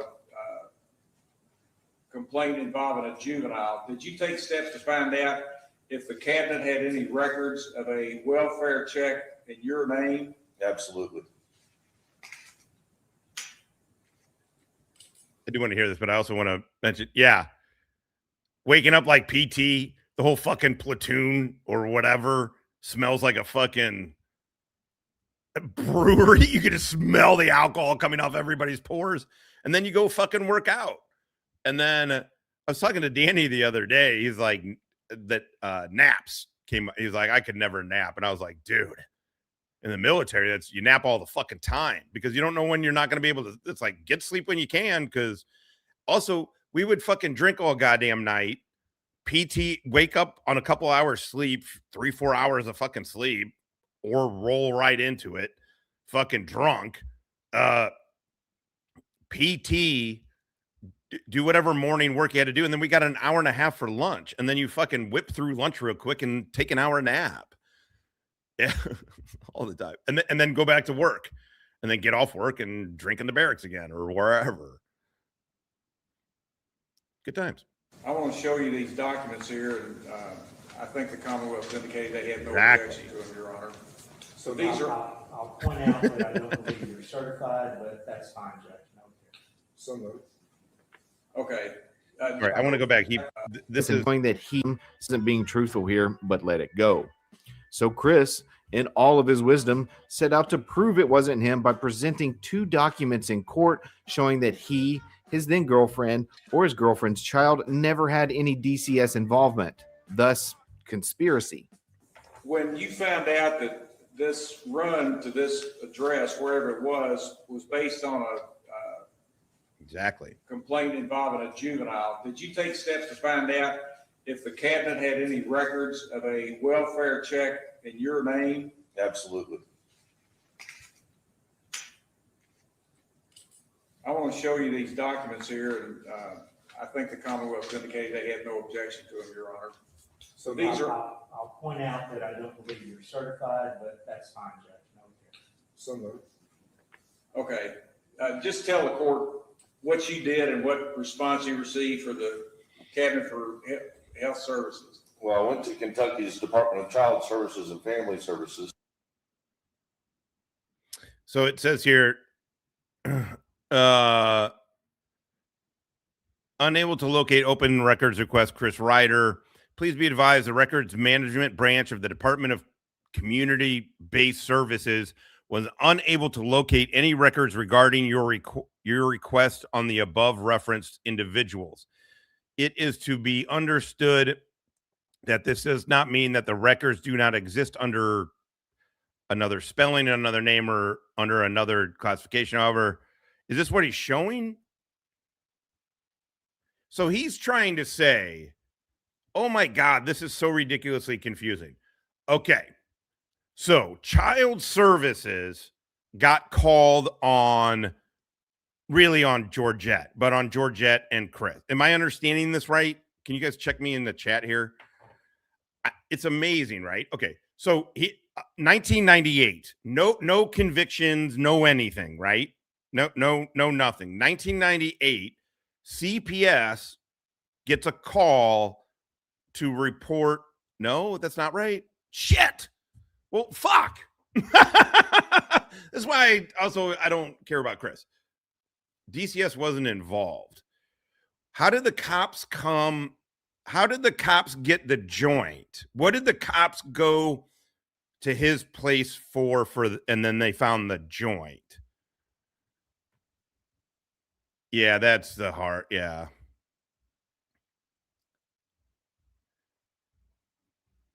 Chris is the weird mom's boyfriend. Nothing has changed, right? Oh, God, that's funny. What are you gonna do? Dude, I'm loving it, brah.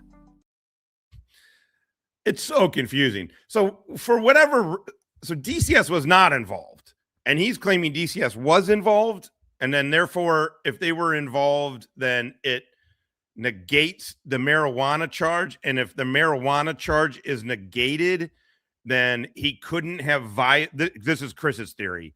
Then he couldn't have violated probation. And he violated probation when he beat, according to her, according to the police report, according to the fucking conviction for assault of Georgette, Chris Ryder wouldn't have been convicted of assaulting his girlfriend because he wouldn't have been in court for breaking his probation. But he broke his probation not by the joint. He broke his probation by hitting her and putting a gun to her head, right? This is exactly why it's confusing. The thing is, there's one charge that matters. There's literally one and only charge and conviction that matter with him, in my mind. And that is the beating up of his fucking girlfriend. According to her, punching her multiple times in the head and then putting a gun to her head, threatening to kill her and himself, according to the report. Demonetized. It's so weird. The thing is, if he didn't do all of this and go through all of this, he's trying to win a court. He's trying to turn this around to sue me or whoever. He just wants to sue people for shit. This is incredible. All you had to do was it was a fucking joint. I get it. It's Kentucky and it's the late 90s. It's not 2026, but it's a fucking joint, dude. Do a weekend in fucking jail and you would have been done with all of this. But again, he Streisand Effects it. So when he tries to hide all of this shit and then say, I'm going to sue you if you say any of it, well, then it makes people dig into it. Like, what? And these are all public records. Nobody's doing anything nefarious at all. Dummy Kruger and DUI lawyer put this together. Dummy Kruger put it together with really well. To see if there was any. It is convoluted and confusing by the way, on purpose.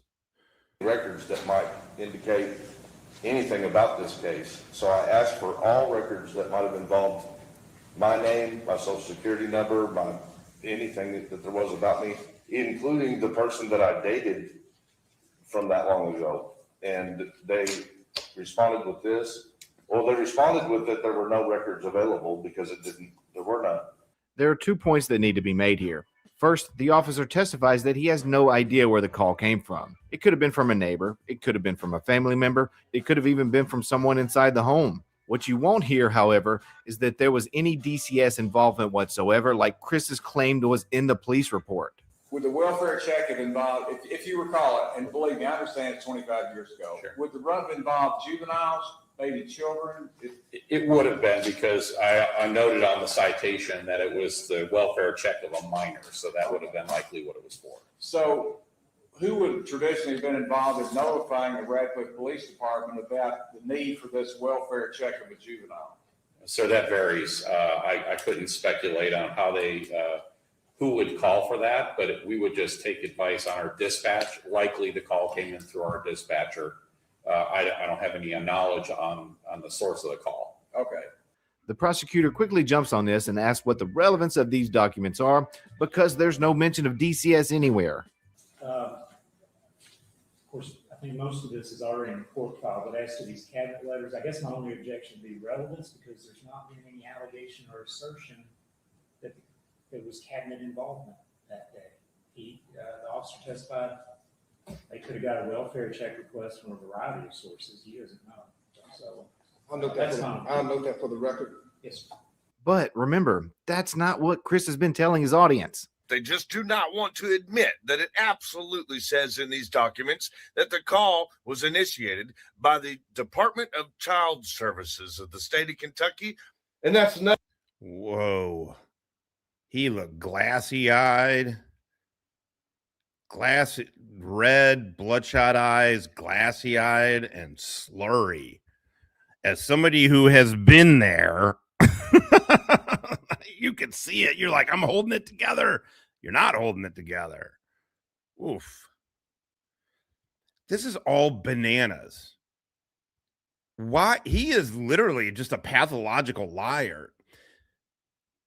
Also, I'm not saying anything everybody doesn't already know about this dude.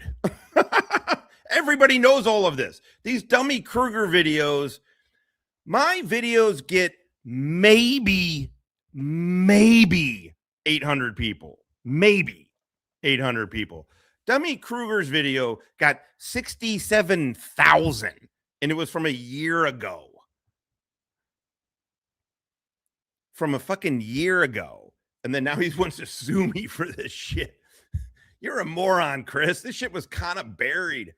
But this is what I'm saying. I don't care. He's just a light. It's funny to me that GS lets him. By the way, this guy told the big fathead there, not me, the other big fathead with the hat and beard. Jesus Christ. The other big fathead with a hat. Ha ha. Told Generally Specific, whose show he basically runs now, to his face on his on his panel, I have been reporting you criminally for years, Todd, with the purpose of getting you arrested. Now they're fucking again. Chris Ryder also claims that Todd was stalking his kid. Guess what? Chris doesn't have a kid. Tiffany does. It was while fucking GS was failing at being a zoo cop. I don't believe he was stalking a kid. That's ridiculous. Come on. GS is a lot of things. He is not that. It's ridiculous. But he told Chris, can you publicly say I did not stalk your kid? And Chris Ryder said, no. What was Todd's response? Will you be my daddy, Chris? My head's always crooked. It doesn't always, well, anyway, is that a little better?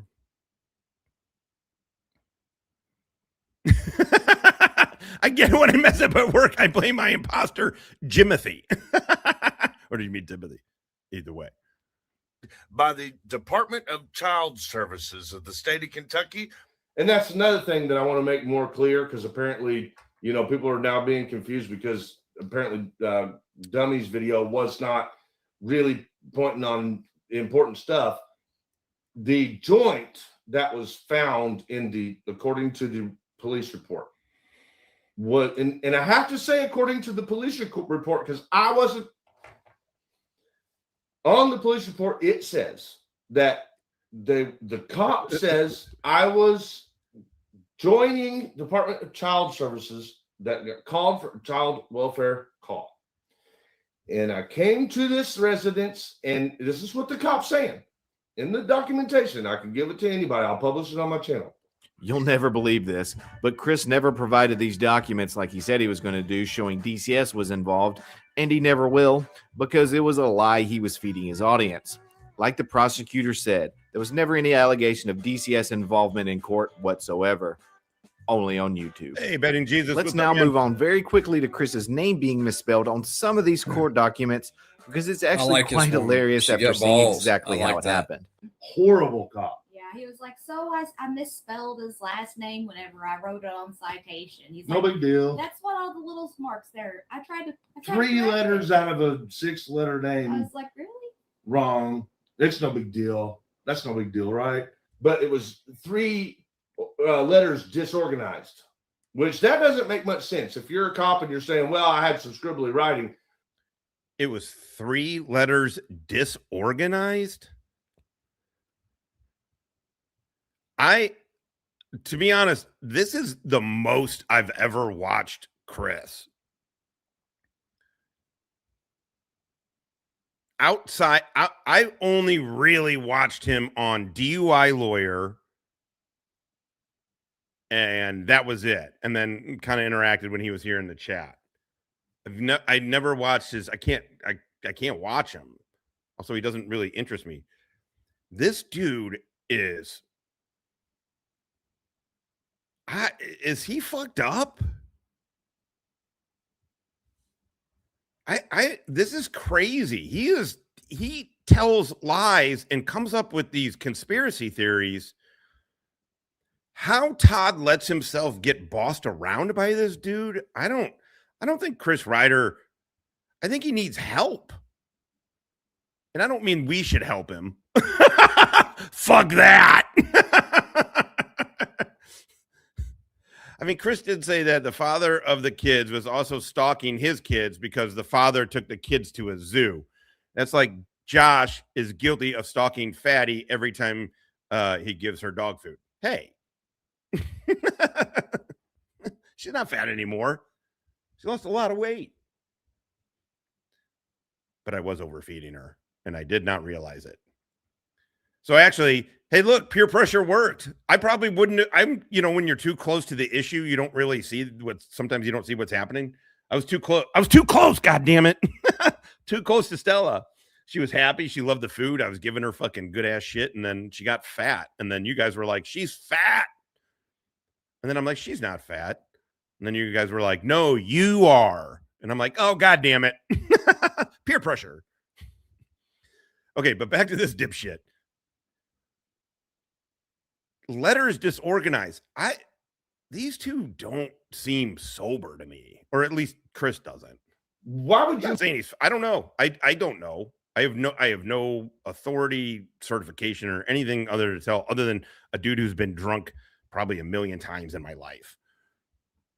Not bragging about that at all, but it was the 90s. What are you gonna do? You have 3 letters completely jumbled and wrong. That doesn't make sense. That's too much. So that should have been brought out in questioning anything about that case, in my opinion. That's right. They didn't even have my name. They had another name spelling, which was 3 out of 6 letters different than mine. And this is what the officer said on the stand who wrote the ticket about the misspelling. And I wanted to call your attention to the name there. There's some question about the spelling of that name and what do you see there as far as? So he skipped out on the probation, right? But he's trying to say he was already in jail. This is so bananas. This scenario he has created. It makes no fucking sense. Even with Dummy Kruger going through painstakingly trying to lay it all out, it still is hard to follow. Maybe because I'm fucking smoking weed at lunchtime. Couldn't be that. Never, ever blame the weed. Stella, never blame the weed, baby. Were you outside sunbathing? Were you outside? I didn't hear you barking at Barbara. Sorry. Stella just joined the party. I'm smoking, otherwise I'd pull you up here. Why are you breathing so hard? Were you out there chasing something? Okay. Well, I'm talking at the computer. I'll talk to you later. Barbara is literally the only, I mean, you saw in the video or the short, she'll bark at me if she's excited, if she wants something. But no, Barbara is my very nice elderly neighbor behind, like we share the back fence. And I think she's got a little dog, and Stella fucking hates little dogs. And so for what I don't know what I got her as a rescue. So she was, they're like, well, we're calling her 2.5. So she was a few years old, whatever. So I don't know if something happened in her life that a fucking Shih Tzu like fucked her up or something. I don't know what trauma my dog is carrying around. But man, she gets around a little fucking Yorkie or something, and she just wants to dominate the shit out of that, and will not leave it alone. So I think she just associates Barbara with it, and when Barbara's out there, she just barks. She'll just stand in. Stella was just standing. Barbara will stand in her yard and bark at Stella. No, Stella just will sit there and just bark at her. It's crazy. She doesn't bark at any other people ever. Yeah, all of these are true. Okay, let's get to this. What's on your citation? Right, based on what I now know, of course, with the correct spelling of the name, there appears to be some misspelling on that last name. And there is, when I was writing it, I believe I may have not seen that extra E. So I think I tried to just add the E in there. So it's poor penmanship on my behalf, I would assume. So. Let's take a look at the citation that led to this misspelling, shall we? So it's just like the officer said. He wrote out REITTR, But he did try to fix his mistake by adding 2 lines to that second T. This is clerical stuff. This isn't conspiracy stuff, Chris. And what did you say just a couple of months ago about this misspelling? That's right. They didn't even have my name. They had another name spelling, which was 3 out of 6 letters different than mine. It's like he can't stop lying about even the smallest of things. And Chris, I have to ask, why didn't you tell your audience that this name misspelling eventually got fixed? In 1999, on an affidavit to revoke your probation, your name was spelled correctly. When a motion was submitted to revoke that probation, your name was spelled correctly. And when they officially... Cracker. Am I racist for laughing at this? I mean, probably. What are you gonna do? Clip it. Racism, clip it. Revoked your probation. Your name was spelled correctly. Okay, I want to now touch on what I think is the best evidence that the prosecutor used to prove it was Chris, the matching signatures from 5 separate occasions. First, here's what Chris says about the 2 signatures from his bond paperwork in 1999 that Larry and I covered extensively in my... He does, because you can watch Todd struggle with him. And so he's like, I know he's trolling, but I want to seem like it's all right. He wants to seem like he allows dissenting opinion. And so he has him up there. He's kind of stuck a little bit with IA. He's pissed because he obviously watches everything over here. So he's seen IA give me money, donate to this chat. I'm sure that just drives him fucking nuts. Even though Innocent Auditor is just, he's not trolling, but he's just having fun. He's just having fun. But Todd sees everything in sides. You guys may not like Innocent Auditor. I think he's fine. I think both him and Jism are fine. I don't think they Jism for the hockey. But does it really matter? A previous video. The prosecutors have gotten so desperate in this case that I believe that they have even fabricated records in my real case documents from back in that time era, just so that they could put a false signature, because that's all the prosecutor really had to use, was to suggest that they had matching signatures from the fake case that they're bringing to this court and in another case which actually existed, but the document in the other case that actually existed couldn't have existed. It was a bond form saying that I bonded. Whoa, those eyes. Out of a jail in 1999, but I did not bond out of the jail in 1999. I stayed in the jail until the final hearing, in which I saw the judge and then was released. So where did that record come from? I'm not real sure. Somebody probably slipped that in there. I still don't know. Okay, I'm going to go back. We are going to play this whole thing in its entirety. This is... There's no fucking way that dude is sober. How in the fuck? Like, honestly, if your buddy came up to you and talked to you like that, you're like, what are you on? Give me some. No, that's an old joke. What are you on? What are you on? Give me some. You know, those 80s drug and tits movies. Hell yeah.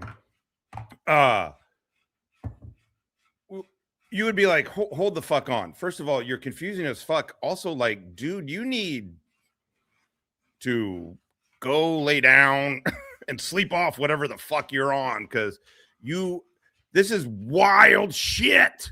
Previous best evidence that the prosecutor used to prove it was Chris, the matching signatures from 5 separate occasions. First, here's what Chris says about the 2 signatures from his bond paperwork in 1999 that Larry and I covered extensively in my previous video. The prosecutors have gotten so desperate. I would put him to tube sock. I think you're right about the tube sock thing, but also I think you're misunderstanding tube sock. Maybe.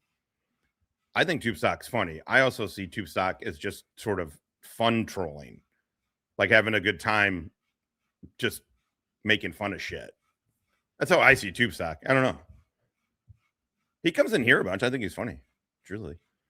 In this case, that I believe that they have even fabricated records he in just my likes to troll. real That's all. Case documents from back. But I gotta say, I know I said I'm gonna watch this in its entirety, which means I'm gonna let it play for 2 seconds and then I'm gonna talk for 10 minutes. Tupac is actually kind of one of my. He's like in Innocent Otters, the kind of troll that I like too. They're just fucking easy going, having fun, making fun of things that people are taking too seriously. That's the way. I don't know. I think he just stirs the pot, but it's in a fun way. You know, Tupac never seems angry. And the truth is, I don't think Innocent Otter seems angry either. Maybe I'm wrong. Maybe I don't watch enough. I watch too much.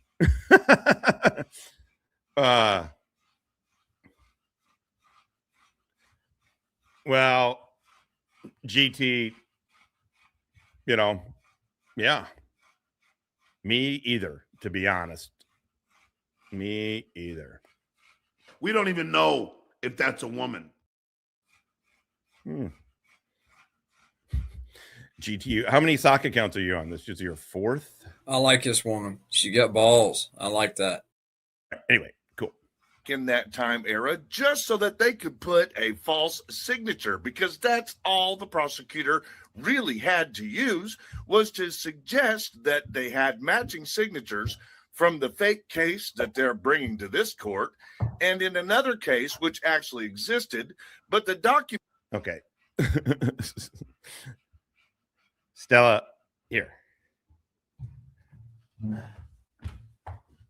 Let me move the microphone. Are you good? Oh, you were like a little toasty potato. You were like a little toasty potato. You were like just a little toasty potato. Yeah. Oh, here. So people like to see you. People love to see you, Stella.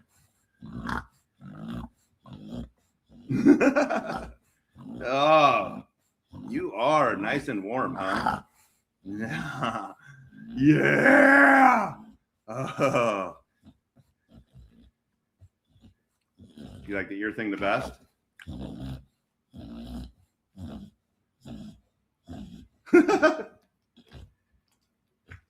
Yeah. All right. You are kind of the queen of the show. Do you know that? I think you do know that. I think you kind of know it. Okay. I'm going to get you down. Good girl, baby. Oh, make it some Stella loving. Okay.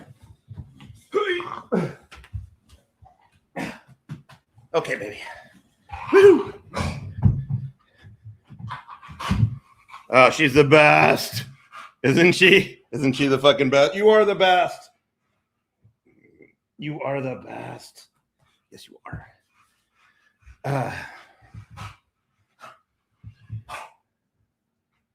Okay. From have that Larry and I covered extensively in my previous video.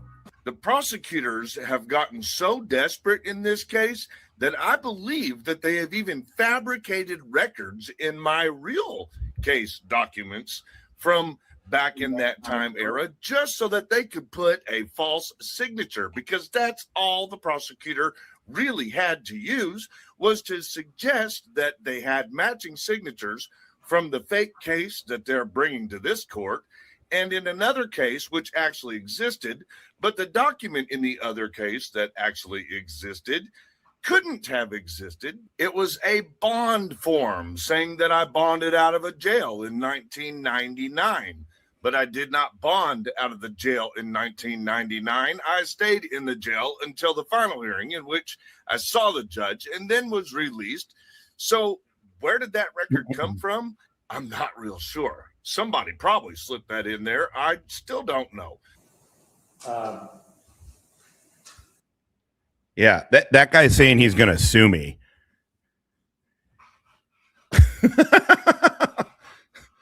And there are 2 signatures in that case.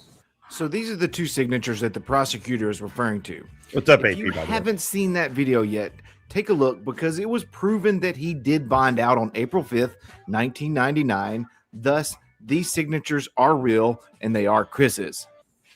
There are 2 signatures in the 1998 traffic case. In regards to the traffic case that he's referring to, we will be doing a deep dive later on in this video about it. But as you can see here, one of the signatures comes from him agreeing to probation, and the other one comes from an insurance policy that he took out with his then girlfriend, Georgette. More on both of these signatures in a little bit. And there are 2 signatures in the Hardin County 98 possession marijuana case. The first signature in the 98 imposter/possession case came from him agreeing to the terms and conditions of his probation. The second signature that the prosecutor is referring to came from him agreeing to random drug testing through a company called CAPS.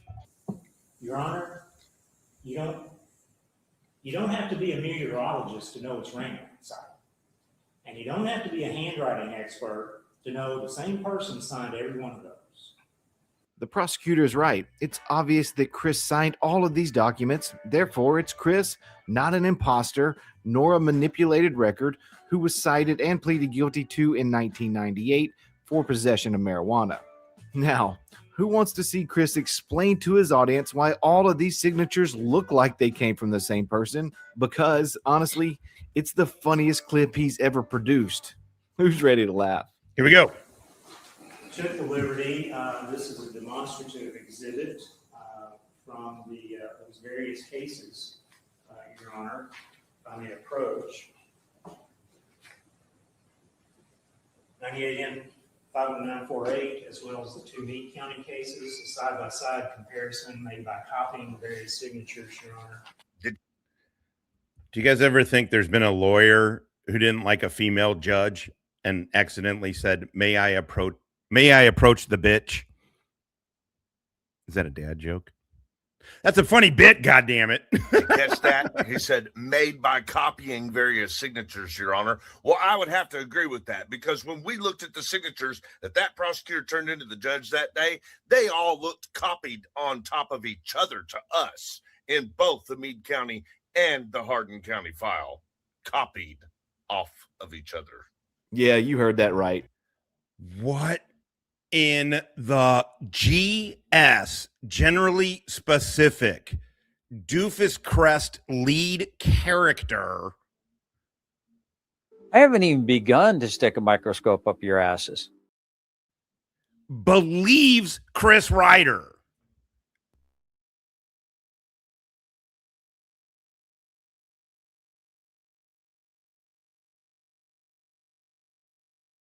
I forgot to shut my fucking Wi-Fi off.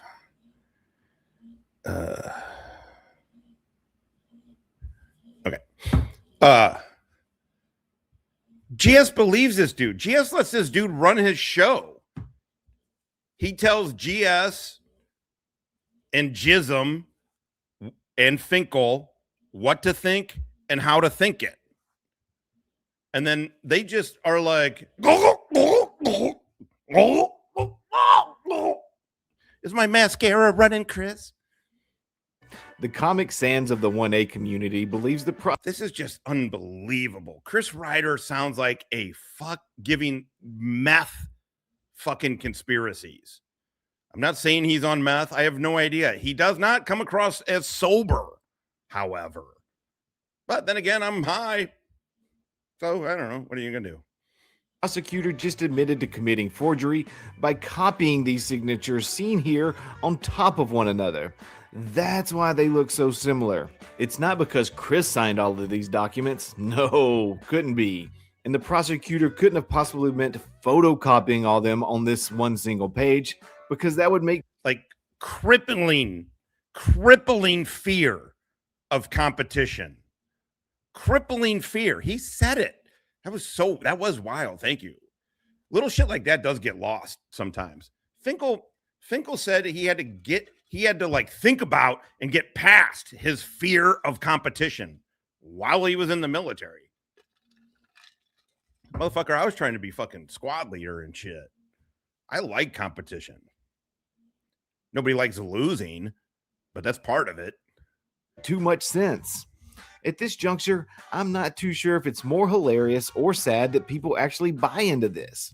I'm going to probably... This is also what what makes this fucking incredible and hilarious. Now look, socially, beating up your girlfriend and putting a gun to her head and being convicted of that assault socially is a big deal. That's you know, that is a let's just say a bit of a character flaw, if you will. But legally, it's a fucking class 4 misdemeanor that and this is a joint of probably Mexican fucking ditchweed. Oh no, Kansas ditchweed, Mexican brickweed. My bad. Flip those. I mean, this is ridiculous. He is making all of this up. He is making this whole story up over nothing. And then now, because he's made up this story and has convinced himself and Todd, apparently, and a couple other old fucking idiots. It's really funny to watch people who believe Chris Ryder. They are Mensa level. Anyway, fucking made all of this up, and because of this, got into a conflict with JJ and Meade County, which sparked, and Ray Whited, really, I guess, right? Initially, Ray Whited. Got into a conflict with Ray Whited because of this shit. That's now turned into what, 4, 5 felonies and 11 misdemeanors because of this. Simply because this dude believes his lie, and it's an obvious lie to anybody. It doesn't even make fucking sense. It doesn't pass the sniff test, let alone any kind of research like DUI guy and Dummy Kruger did. You don't even need to go this deep. You can see this is a bullshit fucking story. Holy fuck. And because of that, man, these dudes, they're willing to die and go to jail for their YouTube channel. It's fucking bonkers. It is bonkers. Please don't sue me. But at the same time, I am not afraid of you suing me, Chris. I mean, the truth is the absolute defense. And I just was saying what's in the fucking police record. Chris also said he remembers five or six cops who did the police report, who did the actual police report, not the police report that was taken, by the way, on scene. He claims her and her dad went to the police station and did this. On the police report, it checks on scene, gives the address. It's fucking ridiculous. It's hilarious. It's hilarious. I don't know.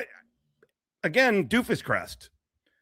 Every single time you're like, no way, no fucking way are they going to do something that's going to have them catch felony charges, protective orders.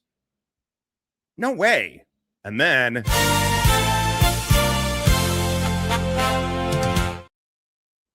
they go Doofus Crest. That's exactly it. And what are they going to say? He called me gay. I'm just going to show a snapshot. This is how court works, but I'm just going to be like, I set up a whole fucking environment as part of the show that they call me gay, and I'm not gay. What am I going to sue my chat? Yeah, call everybody gay. Gay. Go with hilarious, but you know, like a dude who fucks a dude dressed as a woman. Because if his supporters don't realize they are being conned by now, I don't think they ever will. Okay, next up, we're going to once again tackle my favorite part. The physical address that the citation was given. Bear with me because this gets a little convoluted, but now I have 100% proof that not only did Georgette live at this address, but so did Chris. The address that they said the incident occurred. I used to say that I think that's how this all started, right? I said that as a joke because it was a play. Anyway, it was because I thought it was funny because it kind of making fun of dudes like Todd, you know, or like, I'm not gay. I love the pussy. So I said it as a joke. I'm not gay. The dude I fuck, he is super gay, which I think is a funny joke. No, that guy, woohoo, gay. Me, straight. No, I always thought it was just a funny joke. And then what was this is not an original one, but what is the gay horse order at the bar? Hey, which I still think is just, it's a street joke, but it's one of my favorite street jokes of all time. And then fast forward 2 years and 90% of my chats, you're gay. Like, fuck. These dudes will go to fucking prison for their YouTube channel. I'll make a joke fucking work and get called gay for years for my YouTube channel. That didn't work. That didn't work. The arrest was never in existence in any time in Like history. See, I'm not helping either. I say gay shit, apparently. The original court file, what is the address you have listed on? The address that I had responded to was 137 Morgan Street. And it How much gay stuff do I know? 246. Not 2461. No. Oh, sorry. And then that was coupled with the gay Tom Selleck. Yes, the gay. I think I probably would credit the gay Tom Selleck more than. I feel like those other two, though, it started with that. And then I told the joke. Yeah, it started with those. Then I told the joke, not the joke, the story about the gay. Oh, it's funny because they did call me gay Tom Selleck, the cockroaches for 121. They, when I turned in my report, they called me that. Yeah, that's right. It's funny. I don't know. It doesn't, I mean, the truth is it doesn't bother me. It's funny. It also gives, it's like, then I can, it's like, okay, well, I mean, you know. Hello, faggot lovers everywhere. I don't know. I just, it feels like, okay, cool. It gives me a pass to. I'm so into the joke. I fuck dudes so I get a pass making gay jokes. Clip it. I'm kidding, by the way. That's. I am not. Okay, enough of this. Do you know where someone would have come up with that? The address in the offender violator section looks like that may be a 1 at the end, but that likely This is could have about just been morals, over-marking. ethics, scruples. Maybe you should get one of those. I say eat a dick and continue to enjoy your dick eating experience.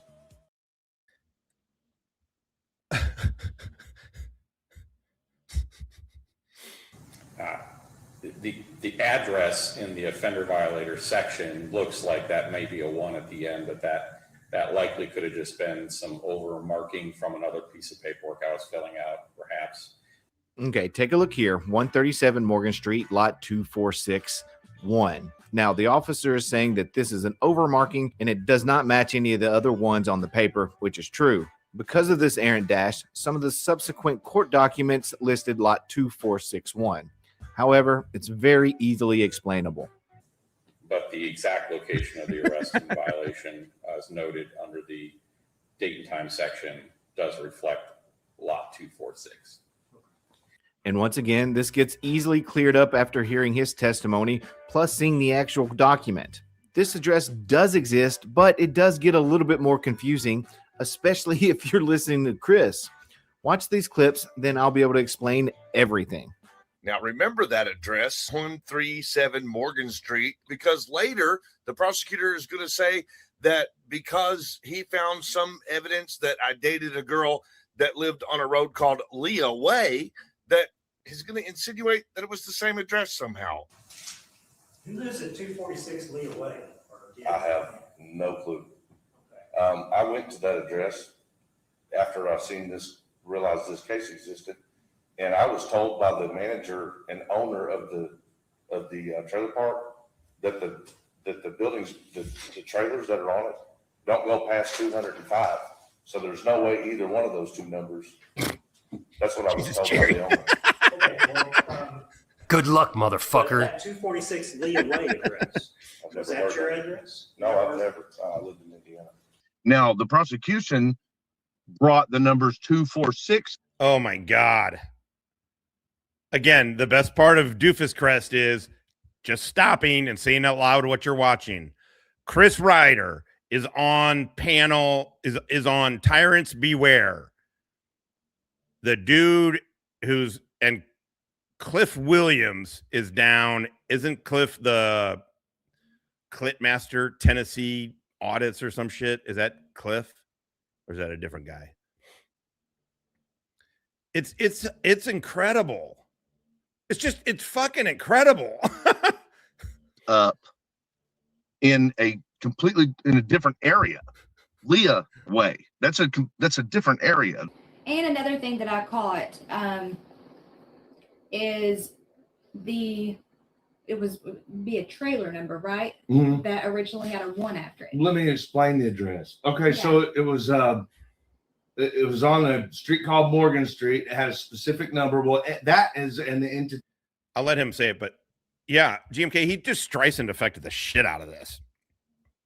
Dude, people were kind of done, sick. That's why everybody gravitated towards Todd. People were sick of talking about Chris. That's my feeling, right? And people picked up like, oh, shit, Todd. And then Chris and Todd did fucking Doofus Twins Activate, form of Voltron Doofus. And so, like, people were like, oh, shit. And then Chris just was like, I'm going to sue you. Literally, I don't think I would have even been talking, throw some jabs at the motherfucker, but, like, just while watching and laughing how he took over Todd's channel. But no, people are reinvigorated. I mean, as soon as he said that night, people were making fucking videos and showing the police report, showing all of it. It was amazing. He's a fucking dipshit. Like a whole new audience kind of fucking figured him out, like got exposed to him again. Is it Santa Claus? Of a trailer park. It was be a trailer number, right? Mhm. That originally had a 1 after it. Let me explain the address. Okay, so it was on a street called Morgan Street. It had a specific number. Well, that is an entity of a trailer park. Mm-hmm. We learned that after we found out about the case and started researching everything on the documents.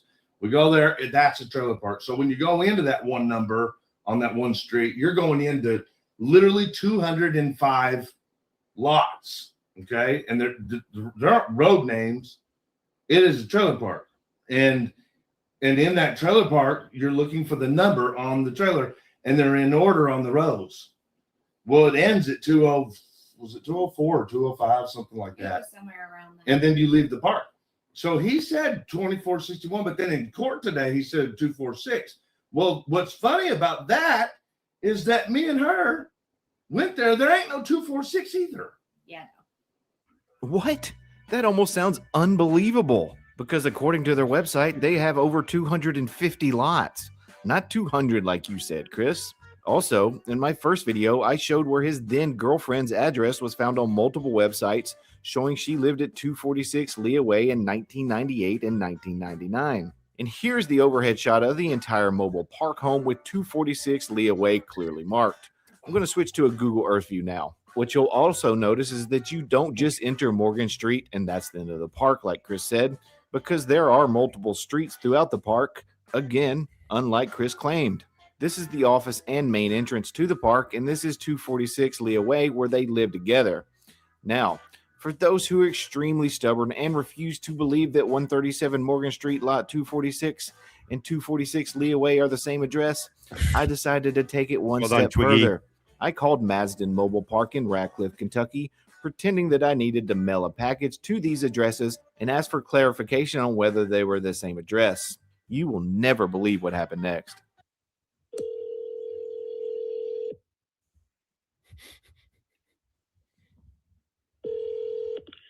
Thank you for calling Madsden Mobile Home and RV Park. This is may I help you? Yes, good afternoon. I had a quick question for you about one of your lots.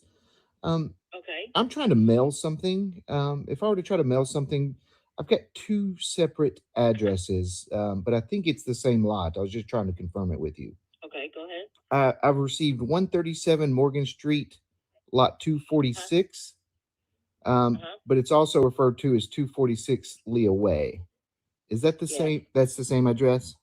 246 is the actual address where the RV is. Okay. Now, 137 Morgan Street is our office.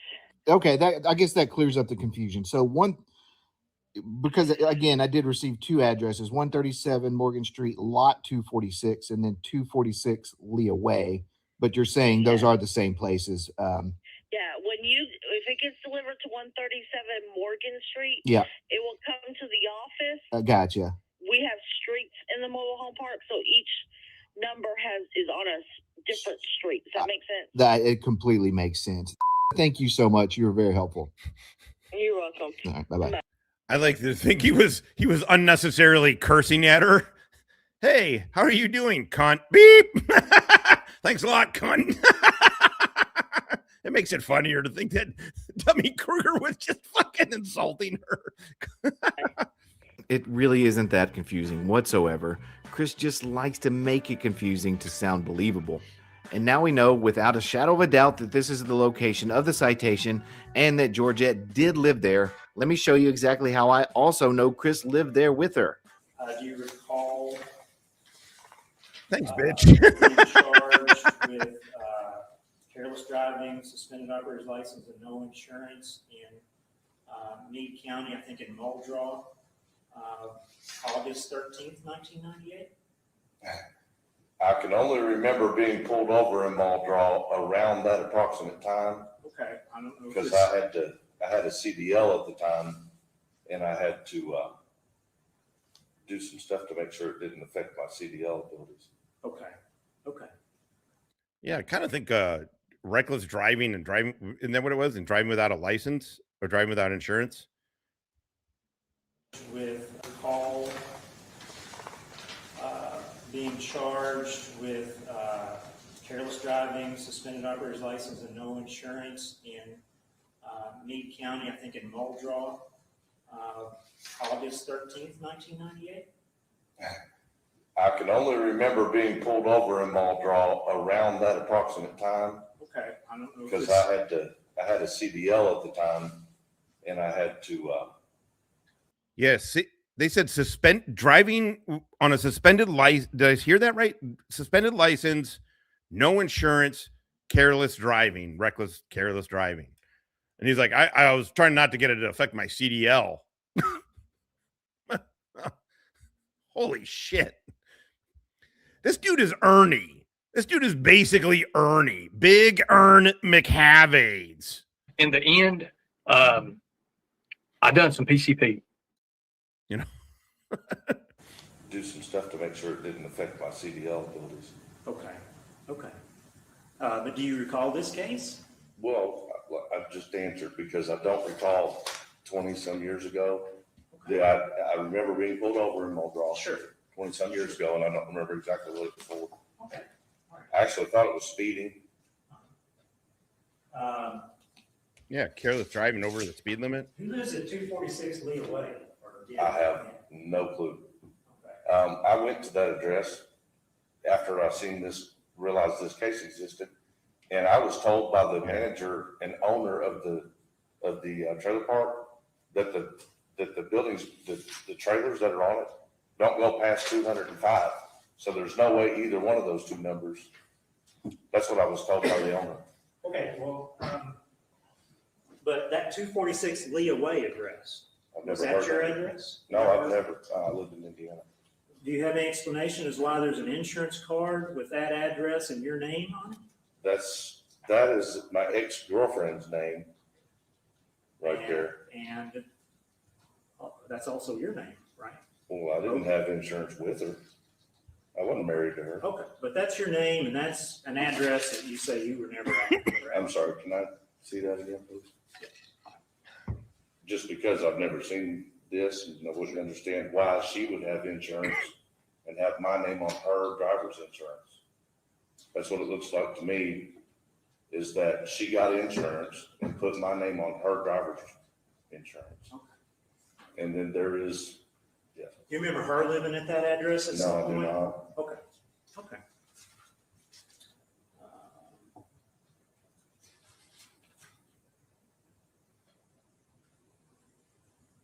Do you remember being required show proof of insurance to the court. To the court? As an Damn, that hair. I mean, I get it. I get it. I'm thinning out. But my barber still charges me double to cut the back of my hair. It's quite a bold spot. I'm very fortunate with my hair, actually. insurance to the court. To the court? As on an order of probation. Can I see it? That's it right there.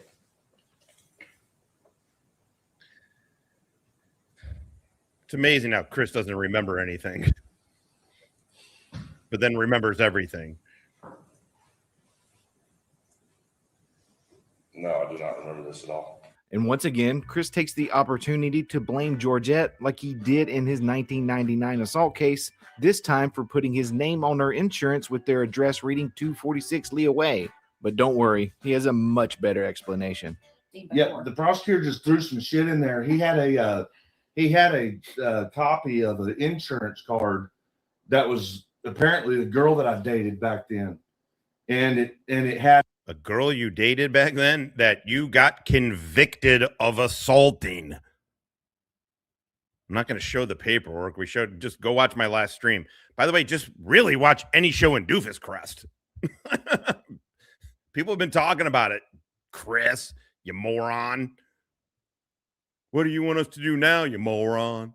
Had my name on her insurance card. And I'm thinking, well, shit, dude, if that does anything, it proves that she was using my credit or something, like to maybe make her insurance cheaper. I never approved nobody getting on my insurance. I would think wouldn't be so much your credit.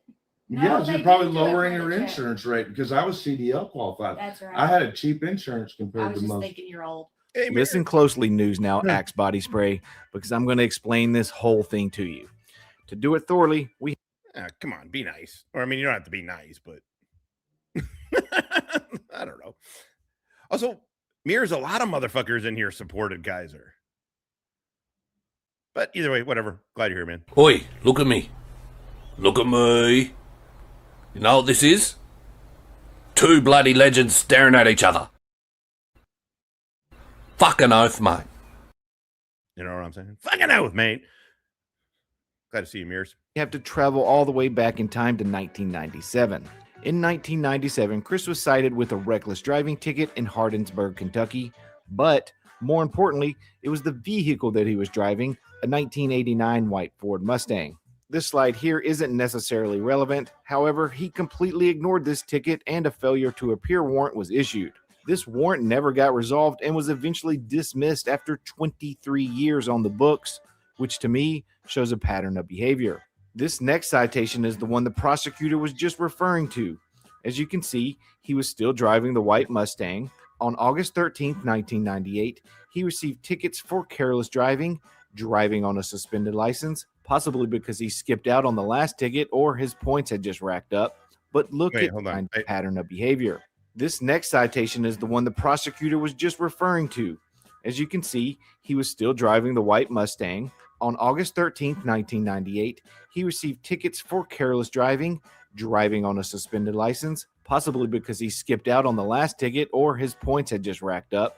But look at charge number 3, no insurance. The following month, on September 2nd, he pleaded guilty to the careless driving, resulting in a fine, and his operating on a suspended license was amended to a no license in possession, giving him an additional fine of $25. But what about the no insurance? Well, he actually got put on probation as part of his plea deal for these 3 charges, with one of the requirements being that he needed to show proof of insurance before December 2nd, 1998. And that's exactly what he did on October 12th. He and Georgette purchased insurance together on the Mustang, with the address being 246 Leah Way, an address he claims to never have heard of, which happens to also be where Chris was cited for possession and drug paraphernalia. The probation requirement was the reason they put this insurance in both of their names, not Georgette trying to lower her insurance policy like he and Tiffany just tried to claim. No, he had to do this as a requirement. But that 246 Leah Way address, I've never is that heard your of it. address? No, I've never. I lived in Indiana. Okay, normally for a story like this, that would be enough. But I saved a monster bombshell regarding this address for last. Here we go. A couple of months later, after all this happened on December 15th, Chris was pulled over yet again and charged with speeding, no insurance. Wait, I missed the date. GR! Marine vet, Iraq vet, his goddamn self. Motor T. If you can't truck it, motherfuck it. Oh yeah, what's up, buddy? What is up, fellow stoned vet? Regarding this address for last.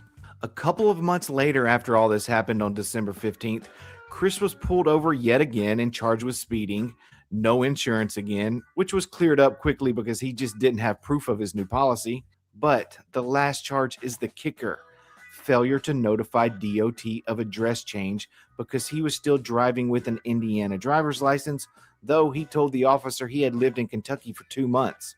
This last line really cracked me up because 2024 Chris is still using the old "I only lived in Kentucky for 2 months" line, which we know isn't true because he was arrested in April of 1999 for assaulting his girlfriend at their Kentucky home.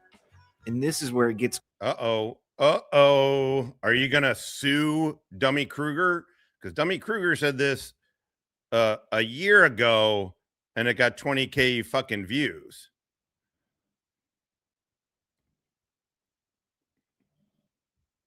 Really interesting. For that new citation, he originally pleaded not guilty to speeding, but eventually agreed to state traffic school. He had the no insurance dismissed because he showed proof of his new policy that listed an address he's claiming he's never heard of. And charge number 3, the failure to notify DOT of address change, was also dismissed on February 17th because he got a new Kentucky driver's license. Now, the only remaining question I had at this point was, I wonder what address was listed on this new driver's license. Surely it couldn't be for a residence he had no knowledge of, right? But that 246 Leah Way address, was that your address? No, I've never. I lived in Indiana.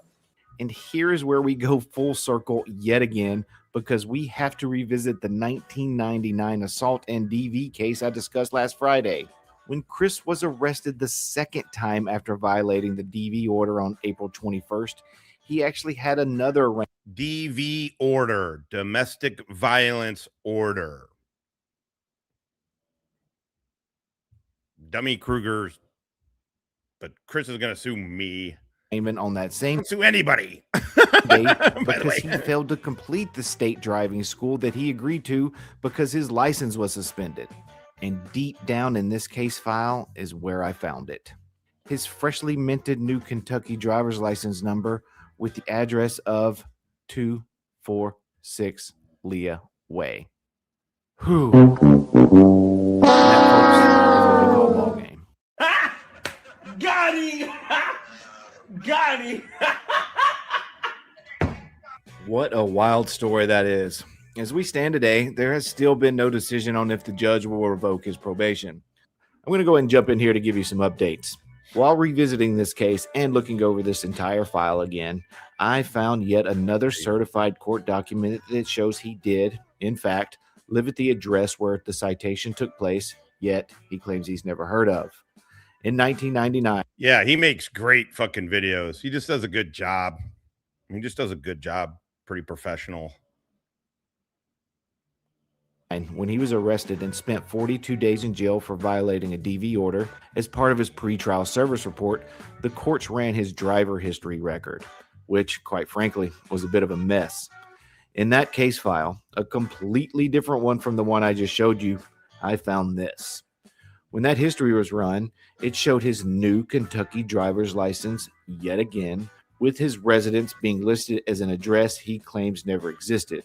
This makes the 4th time I've now located this address, spanning across multiple case files. 4 certified court documents, 4 different case files, on 4 separate dates, with 2 of those bearing his signature.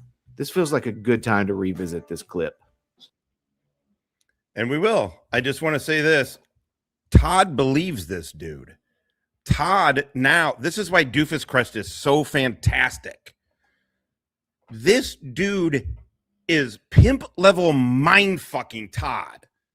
And Todd is just taking it. He's taken over Todd's channel. because more people fucking watch Todd because of Doofus Crest. Chris is pissed off he's not getting attention. And then he does this shit and gets a bunch of attention that I'm sure he doesn't fucking want. Fucking idiot.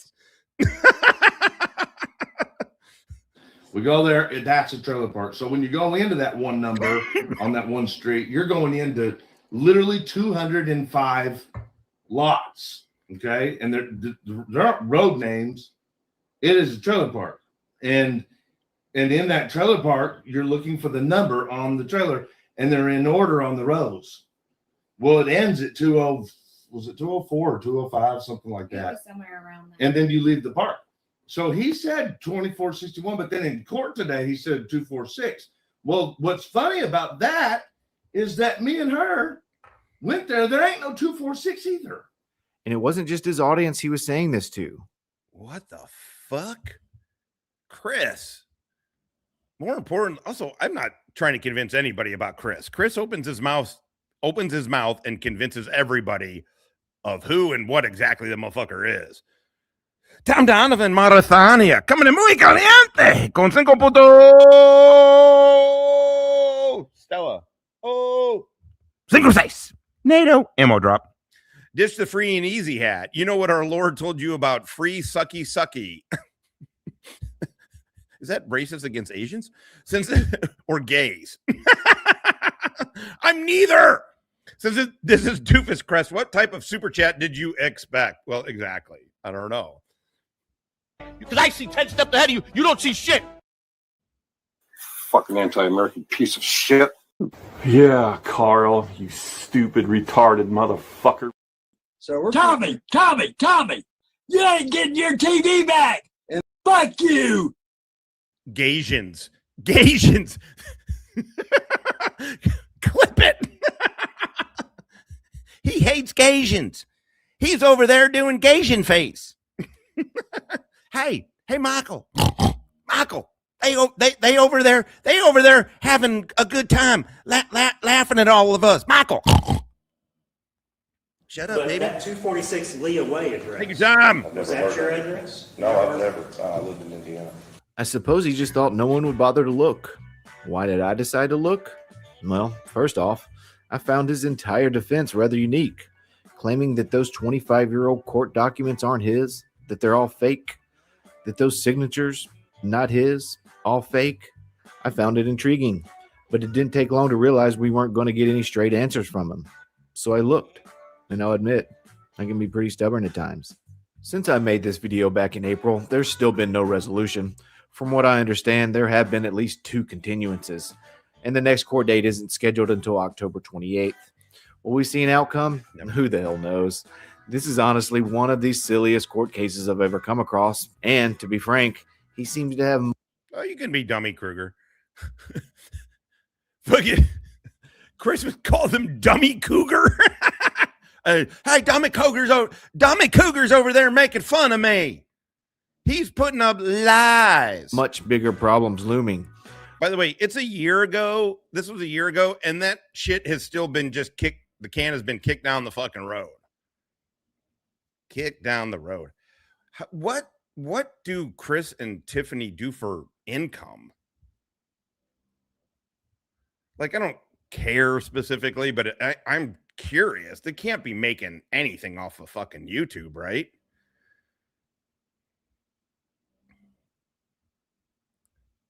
According to... Yeah, it was really... I mean, I think he misspoke, but with Chris, who knows? Dummy Cougar's over there saying lie. They're watching that old Dummy Cougar video. Shut up, Hoosier. To the Kentucky court website, and by his own admission, he's currently facing over 10 charges in Meade County, Kentucky. While I have very few details about this case, I do know, once again, there are allegations of fraudulent documents already. When the time comes, I'll be covering that case just as thoroughly as I did this one, with a full set of court documents, and once again, I'll let the chips fall where they may. Let me leave you with this thought regarding this 25-year-old case. Corruption exists. We see it every day, and I'm certainly not naive to it. Our government is enormous, with the federal government alone managing an annual budget in the trillions. With this much money and power at stake, It's no surprise that some nefarious actors try to exploit it.